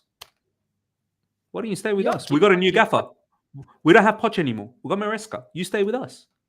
I'd keep him. Yeah. You stay with us and then give him a new contract. and then you secure the value of the player. You secure the value, and then after that, if you're looking to sell this guy off later on, that's your choice. But I think they're going to get rid of Maatsen anyway because they need the money for financial fair play. But well, no, but this is the thing. If we get John Duran in on a straight swap, I'm actually surprised. I didn't think it'd be Maatsen. I thought that there would be a player put in this, but not Maatsen, because I thought it would be in the interest of the club to sell Maatsen separately. it is. Get It that would pure be. profit in, and then negotiate payment terms for Duran or whatever. But Younes, that's how it will be done from an accounting point of view. That's how it will be done. Okay. Separate. Yeah. But they're going to look like it was a straight swap. But from an accounting point of view, I have sold you Maatsen. Money's coming in, pure profit. How much do you want for Exactly, Duran? yeah, makes sense. Back to you. Makes sense. Okay, accounting- so basically on the books. On the Exactly, books, it will be a swap. On the books, it's pure profit registered. You know what I mean? Well, in that case, I mean, the only thing that's apparently he's also said is that Chelsea are also carrying out background checks on his character now. So that should cool the whole deal off. Hopefully. Apparently, this guy's a you know- bad boy. I didn't you know know about what? that. He's a bad boy, yeah. I don't know how this is gonna go. didn't know but, that. yeah. We'll see what happens. Because listen, at the end of the day, it's all a gamble. Duran could well enough come in here and take Jackson's spot. I'm not gonna put it past anybody to come in and improve. But from the track record, I have no track record to go by, so to give you a stand, and that's just that. That's that. Yeah, for me, it's like Jackson, I would see as the first choice, and Duran maybe, hopefully, is able to compete. Maybe he improves as the season goes on as well, which I think people have to factor in. The first 6 months might not be great. The second 6 months might be a lot better. Conference League, bare minimum, he'll play that competition and he should absolutely smash it. Like, we should be getting someone that can be competing for top goal scorer in the Conference League. And he almost does what Fernando Torres did in the Europa League under Rafa, where he just literally just spearheads us to the Europa. And he scores all those goals against all those teams there and mops up. That's what Duran has to do in terms of expectations. But anything other than that, I just don't have enough sample size to expect anything. I just hope really that he as a talent can just hit the ground running and because the thing is, if Jackson gets injured, he's the only striker that we have.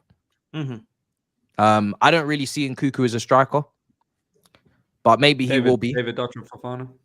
Nah, he'll probably go out on loan. He'll probably go out on loan. Probably going to get sold, actually. Yeah, probably. Yeah, so there's not really enough space for 3 of these young players to be in the squad. I don't think. I always say you have 2 strikers and then you have someone who can play striker. I think that's quite healthy. But we'll see. We'll see. Yep. Let's see what else is being said. Had we bought Gyökeres from Coventry last summer, most would have said these SDs are a waste. A year later, most won him for 100 mil. Duran is similar, in my honest opinion. I think if Duran, it could be, but I think if Duran had come off a championship season where he was scoring goals, I think it would have made more of a comparison. Duran's not been playing, so that's a bit different. But yeah, I mean, it could be. It's all could, woulda, shoulda. It's a gamble. It's a gamble. Exactly. It's a gamble. I have a baby coming in September. Gonna have to choose between Duran, David, Jackson. Shirt for her. I had Drogba, Hasselbank, Shevchenko, and Gudjonsson to choose from. Levels. We're good. Jesus. Welcome to New Chelsea, man. Welcome to New Chelsea. Even if we sell Madueke for 25, that will be serious profit on the books due to amortized cost.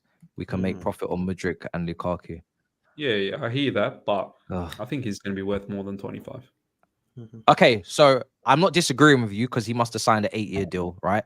And I get that whole accounting side of it. But if you've signed him to sell him for 25, then you didn't need to sign him. I'm going to just say that.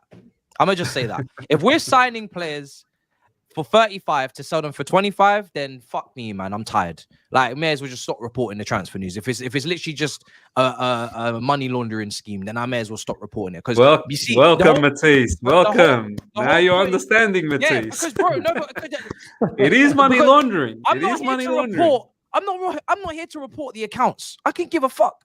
I'm here to report on players that are going to make my team better to win trophies. If I'm here to report Chelsea made an operating profit of, I couldn't give 2 shits. I'm not an accounting channel, you know. I dropped out of accounting for a reason. I don't like it. It's not fun. It's about time we might go back, bro. I'm here to do a video and say Chelsea made this operating profit this year, based upon the sales of Madueke into the 4th year of his 8-year amortized. Brother, please, man, can we get back to football? Please, on God, can we get back to football? Buy players to win matches, to win trophies. Why can't we just keep it that simple? Why? Why am I meant to clap for this? Am I meant to shake booty for this?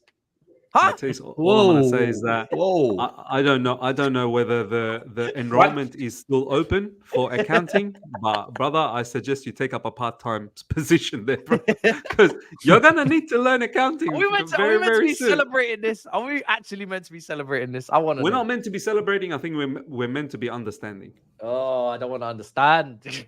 You're gonna learn the hard way, Matisse. You're gonna learn the hard way. You better be understand. You better be understand, bro. You better be on the shaky, Matisse. Oh, on the shaky, bro. Bro, I just want to say that so the whole chat could just go, what?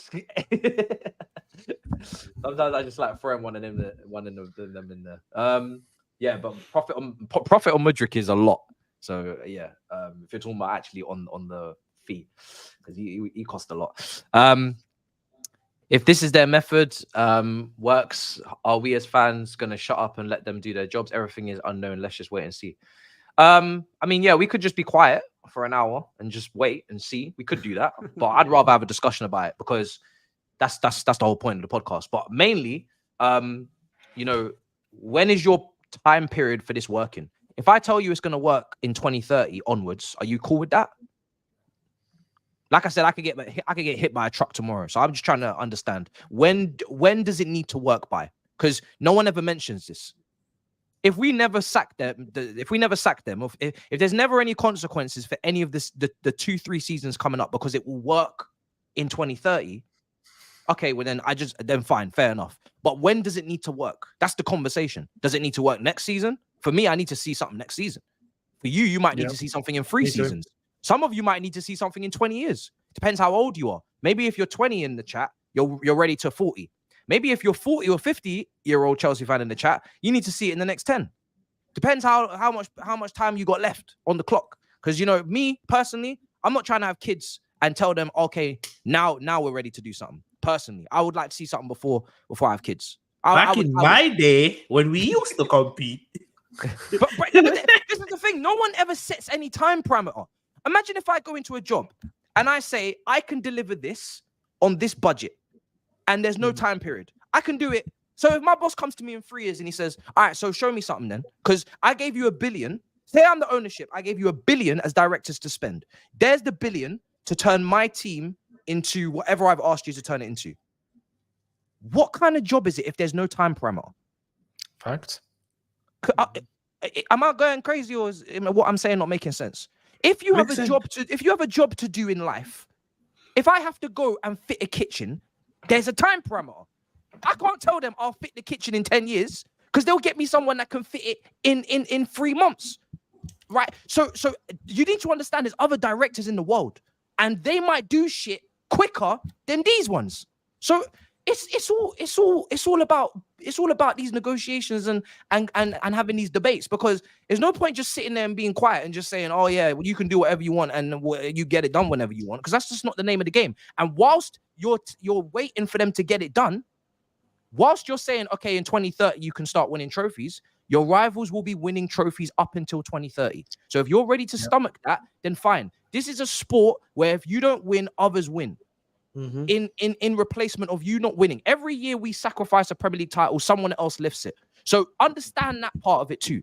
It's not just about just giving someone optimum amount of time to do a job on unlimited budget, and whilst all of our rivals keep winning and we just sit there and just say, well, we're just gonna wait and find out. If we're gonna wait and find out, you could wait for the rest of your life. You could. What's to say if it didn't work in 2040, it won't work in 2041? So I need dates. If you're not gonna give me dates, then you guys are just willing to just piss away the rest of your days. I'm not on that. In regards to this, I'm not on that at all. Cheer up, fellas, our future. Oh, this guy is so jarring, bro. You know, he was the first person when Colwell news came out. Sell him. Sell Colwell. Robert, I saw him all over. I saw him all over Twitter. Sell Colwell. See, I told you Colwell doesn't want to be here. This guy, bro, he's so quick with it with Colwell. He's ready. He's ready to sell him. Eric, genuine question. If you don't win the Conference League, is it a complete failure? Or also, everyone had injuries last year. Calm down.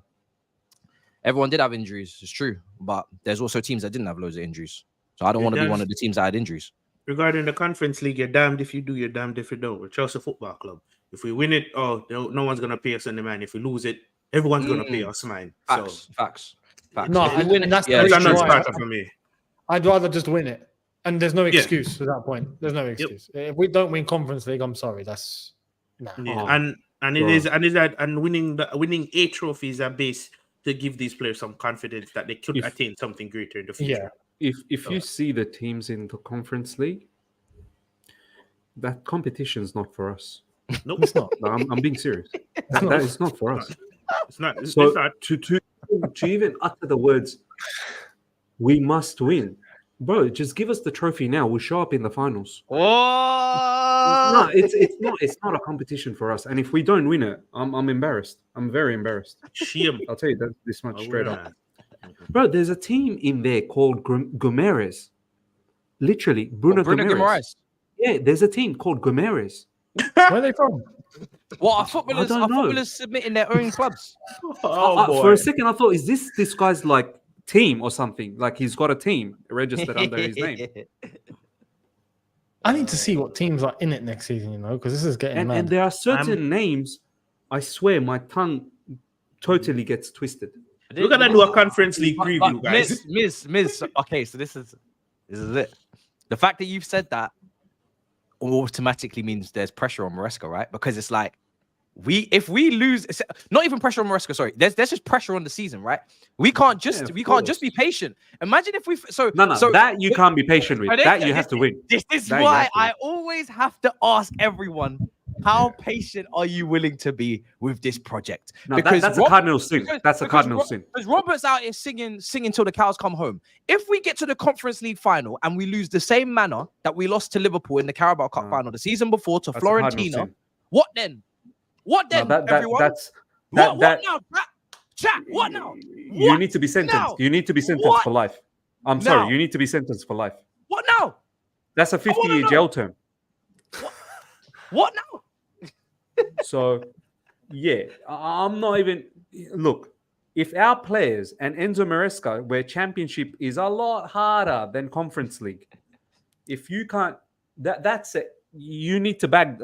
I'm not even considering that. And if you fail that, then I'm sorry. It's an automatic out. Like, that's...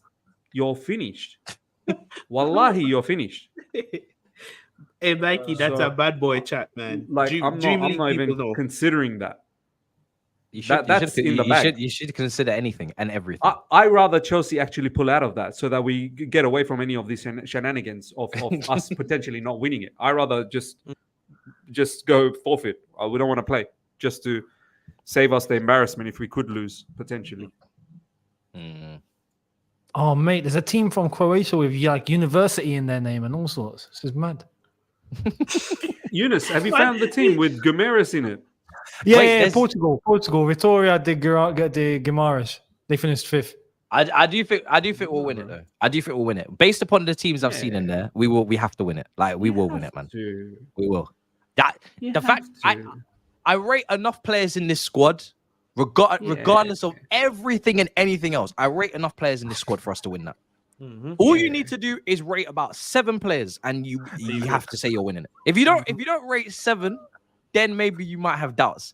If you rate 7 players, just count 7 players you rate, you have to win it. I'm sorry, it's just no other option. Look, if we don't win the Conference League, Younes is laughing at the teams he's reading. No, it's mad. Some of the teams are mad names, man. I think there's a team called Shamrock. There's a team called Shamrock. I swear to you, I thought it was Ken Shamrock. I thought it was Ken Shamrock. Yeah, Shamrock Rovers. Yeah, it's Shamrock Rovers. They're an Irish team.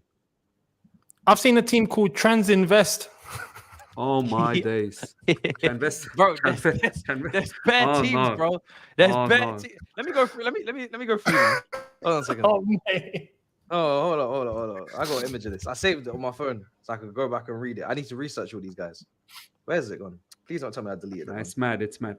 I think there's There it only is. one rateable team there. I think Besiktas in it, Younes. There's probably one rateable team. No, not even. No, There's there's four. There's a few. Olympiacos are there. No. Fiorentina Olympiacos in the Champions. Sorry, Europa League. They won Are they? the. Oh, They sorry. Europa, Yeah, they are. brother. Sorry. This is an old one I'm looking at. Old graphic. But I'm looking at the current one. I'm looking at the current one. Genk, I think, are in there as well. Remember Yeah, Genk? remember. All right, so the playoffs. You have Chelsea, Fiorentina, Heidenheim, Lens from France, and then you have Real Betis in the playoffs. So those are. I know Real respectable. Betis. Real Betis is all right, you know. I remember so those Real are Betis. respectable. But when you actually look who's qualified, geez, Lives. There's a team called Lives from Finland. What the fuck is this? God damn! What is this? Bro. What is this? Ararat, Armenia. Mad. St. Gallen. But I reckon some of them are not even football clubs. They're like military sort of. No, I'm sure there are, bro. I'm sure there's. They just play football for fun on the side. Yeah, it's on. They're in the Armenian army. The playoffs is gonna be the playoffs is where I'm expecting the most competition between Fiorentina and Real Betis, maybe Lens. C says Palmer doesn't give me the vibe of us wanting to win the league titles with all the bench riding he's done at City. Couldn't overtake an injured KDB and Foden, so why is he good for us? This doesn't make sense because most of City's bench players are actually good enough for starting quality top 4 teams in the Prem. You only have to look at Gabriel Jesus and Zinchenko putting Arsenal in the title race, and they won Man City's bench. So nice try, C. Nice try. Nice. But it don't make sense. It don't make sense. It don't make sense. And for one Palmer, there is 30 other players that you can't tell me are world class. So it's just if you're happy to play on those odds, then hey, shit. It is what it is then. The objectives of the ownership and the fan base are not aligned. The ownership doesn't care about winning right now, and that's the problem, says EA. I'm hoping that what they're trying to do is build a winning team that will be sustainable once we get there. I'm hoping we get there sooner than maybe some of the other people are kind of thinking we'll get there. But you know, yeah, that is what I'm clinging on to, is that what we're doing is short-term pain, long-term gain. The winning has to be the end goal. That I don't think anybody will disagree with that. If winning is not the end goal, then this really is an absolute travesty. But winning has to be the end goal. And there's different ways to go about trying to win. You can either try and win in the short term and potentially fuck up the long term, or you could do both and win in the short term and do a good long term, which is the perfect blend. Or you might sacrifice some of the short term to win in the long term. My thing is how much is that short term going to turn into medium term? And is there any consequences for that? And make sure you are trying to win in the long term. And you have to get there at some point. That's my thing. Give me 100 mil Osimhen over bench rider. Palmer, I want my Chelsea back. You guys can make his jokes as much as you want to see, but brother, it's the same pain we're going to feel at the end of this. So looking at how much we spent on Mudryk, Enzo, and Caicedo, why spending a similar amount on Osimhen? A crazy idea. It's been 5 years since we had because of exactly that. Because we spent 260 million on midfielders or 270 million on centre midfielders, and we spent 62 million on a winger that is not even necessarily starting quality. Actually, no, sorry, let me correct myself. Is not starting quality right now. That is why we cannot afford to pay 100 million for a striker, because we did not qualify for the Champions League. We finished in the Conference League. The maths has to math. So it's a crazy idea, and it's actually a disgrace if we are able to pay 100 million for a striker after spending all that money and not achieving anything. That is why clubs in the lower half of the Premier League complain. That is exactly the reason they complain, and rightly so, because it is a disgrace. If any other club did it and we were on the receiving end, we'd be like, what the fuck is going on over there? Glazer ended Big Man United, Blues, Coke, and Enos too. Hopefully not, brother. Miz, speaking logically, Matt, emotionally, end times. Yeah, listen, I'm glad. It's we got to mix things up. Are you a human or not? I'm not trying to do this whole 100% sit here speak in a calm fashion. I'm going to give you emotion. That's what fans do. Fans are meant to be emotional. If you're not going to have any emotion as a fan, you're not going to have any emotional spectrum. You're just going to just sit here constantly speaking like you are the club, like you are in a press conference. Then that's on you. But for me, no, 100% there's emotions because I'm emotionally invested in this club. And sometimes you'll notice the roles reverse. Sometimes I'm emotionally talking and Matisse is calm and logical about it. So it ebbs and flows. You'll see all throughout the season. We'll all have different feelings, different moods. The day I don't and speak, Matisse makes sense as well. I've never stated that he doesn't make sense. That's in his perspective, and I've just given my perspective. There's no right or wrong here. There's literally no right or wrong. It's perceptions. Yeah, but the day I don't speak with any emotion, you should be very worried. If I ain't speaking with no emotion, that means I probably don't care anymore. We're dead inside. Yeah. Yeah. So don't ask your content creators not to speak with any emotion. True. Don't even advise yourself to speak with no emotion. If I speak to my significant other with no emotion, it means I don't care anymore. Remember this. Yeah. Emotion is part of love. If you don't speak with any emotion on anything, you probably don't give a fuck. Yeah. I'm not in that place. I give a fuck. If we lose the Conference League final next season, on the watch along, it's gonna be carnage. So I'm telling you now, I'm emotional. I will try to bring the logic with the emotion and balance it, but I'm telling you, I'm gonna have emotion. When we lost 5-0 to Arsenal, you think I'm trying to hear logic? No. There's no logic. And rightly so, no. There'll be time and place for that in a few days' time. But in that moment, it's only emotion. So from the moment you ain't got any emotion left in you, it's quite worrying. I'll be honest. I'm starting to actually, if anything, I'm more worried now that you don't have any emotion. I'm like, fuck, because you had emotion back then when we were doing shit. So that ain't no good. Chelsea, when they won the Champions League, it was all emotion, no logic. I said Jorginho should have won the Ballon d'Or. All emotion. I said when we scored the goal, when the final whistle blew after the Champions League final, I said give everybody new contracts. Do you think that was logical? No.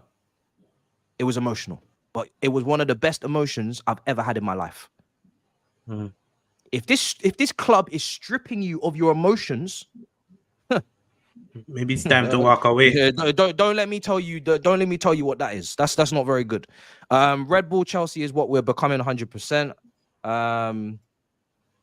Javon is the type of guy who complains about the problem but doesn't offer any solutions. I see through the gimmick. See, Javon, what's going on with C here? You guys got previous beef on playback or something? I don't know this man, and I don't care. The only thing I'll say is, you clearly don't subscribe to my channel. You clearly haven't hopped on playback whether I'm there with Miz or Matisse. You clearly haven't understood the conversation we were having.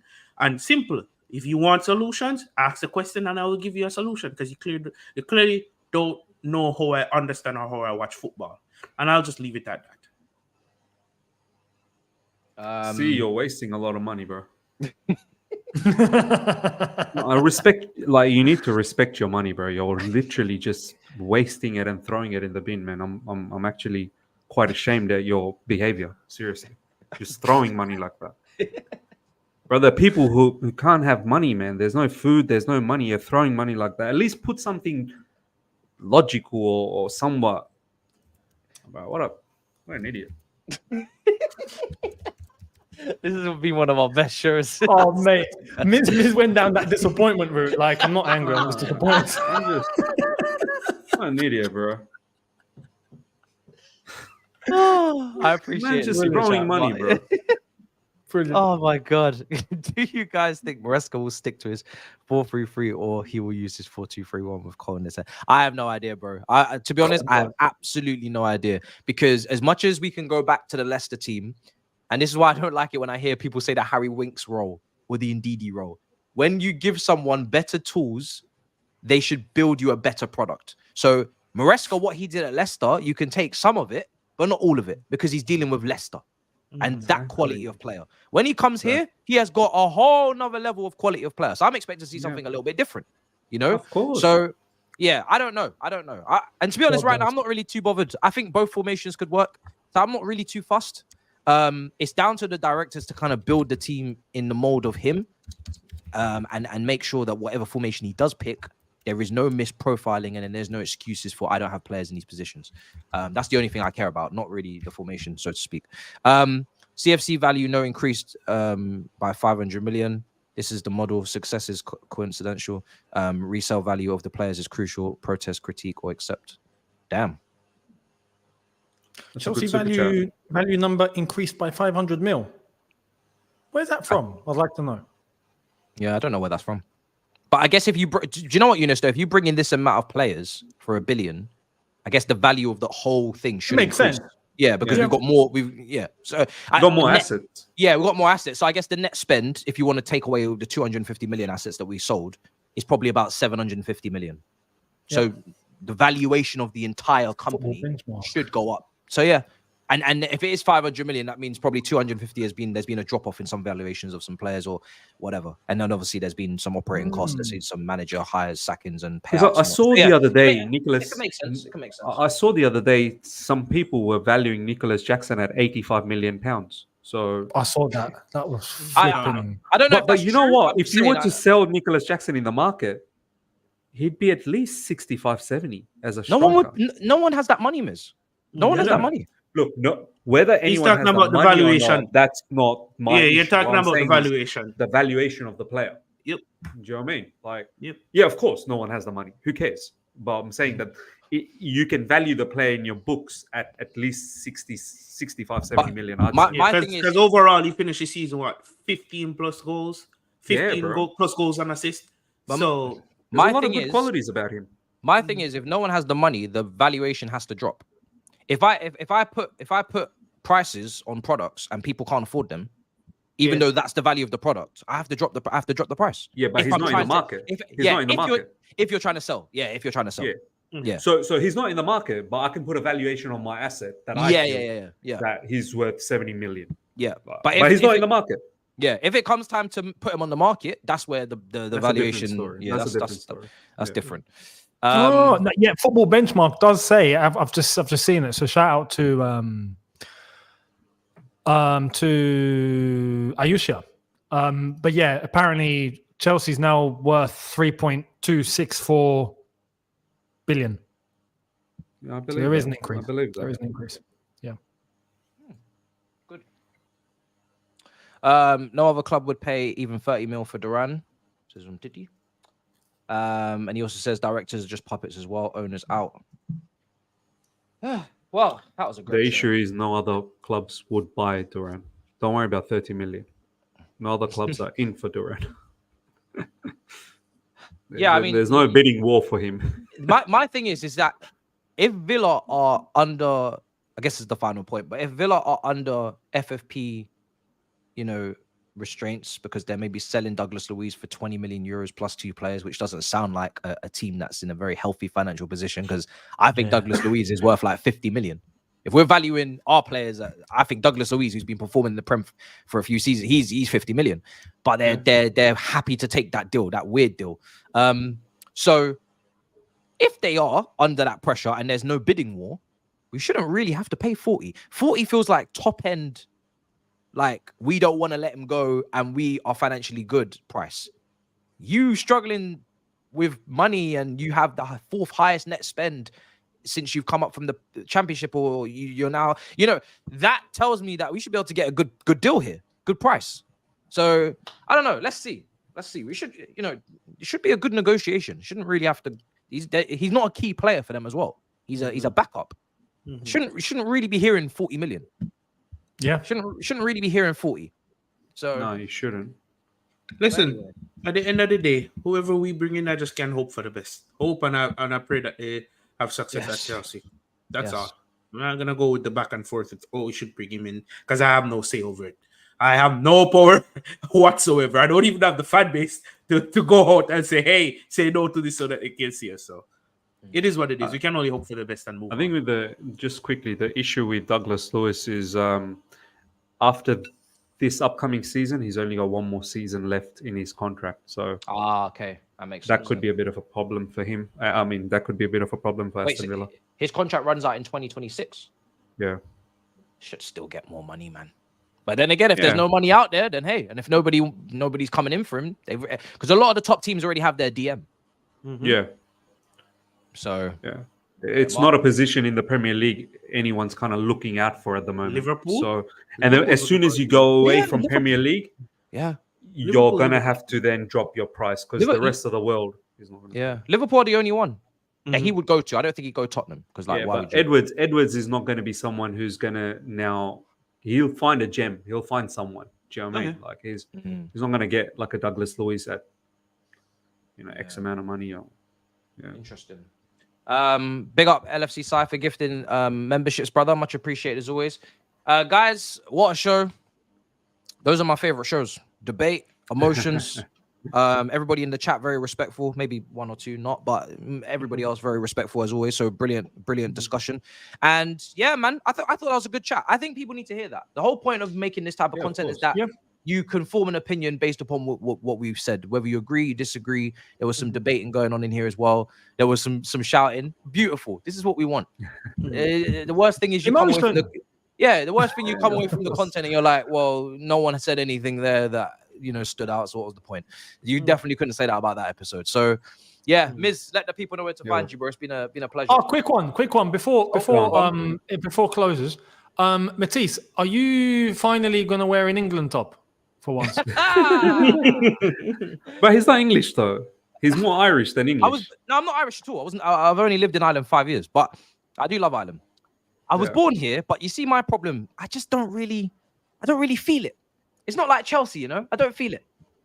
But see, that's what I was saying. Like you feel Ireland more. You feel them more, don't you? No, it's not even. I don't really feel anything.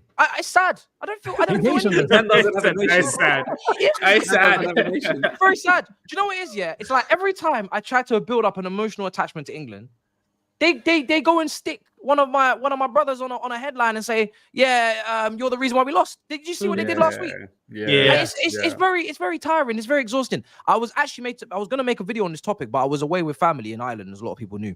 So I wasn't in my studio, so I didn't get to do a proper video of the quality I would have wanted to, but I'll probably speak about it before the watch along today. But it's very tiring as someone who was born in England, has grandparents and family in Jamaica, but you don't necessarily go to Jamaica often, so you don't have that patois in you, and you don't have that true connection. So you want to have that connection with England. You want to have a connection, but when this shit happens, and it's like tolerated but not loved, it's like it's always happens in the media where they continuously slag off the players that are literally trying their very best to bring, and it's just not fair across the board. It's very clear. Call it for what it is. It's just out and out racism. When Harry Kane misses a penalty, you don't get that headline. So it's like it's very difficult for me to emotionally connect to a country that I would love England to do well for the people that live here that I love, or for the players because I like the players. But then sometimes I think to myself, as a country, do I even want some of you people to win? Because you're dickheads. Yeah. So it's like it's. Well, there's no two ways about it. England's built on racism. There's no two ways about that. Yeah, man. The cornerstone, the base, the pillars of this building is built on racism. It's as pure and simple as it is. And this is why colonialism. And this is why I always kind of want a lot of the players that get this abuse to represent the countries that their grandparents were born in, or their mom. Their roots. Yeah, their roots, because you will just be unanimously, unconditionally loved, regardless of whether you make a mistake, regardless of whether you miss a penalty. You will just be loved. Yep.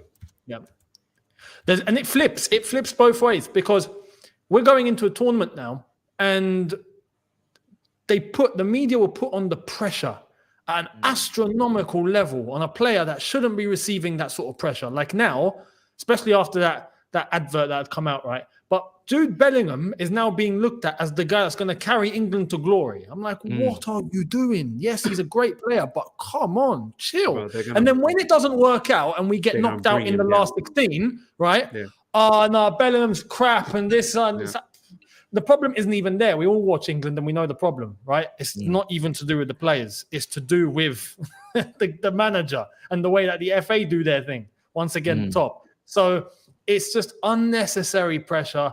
And the media, this is the thing with other countries, it doesn't really happen. In England, the media will try and put you on a pedestal, and then they will be the ones to bring you down.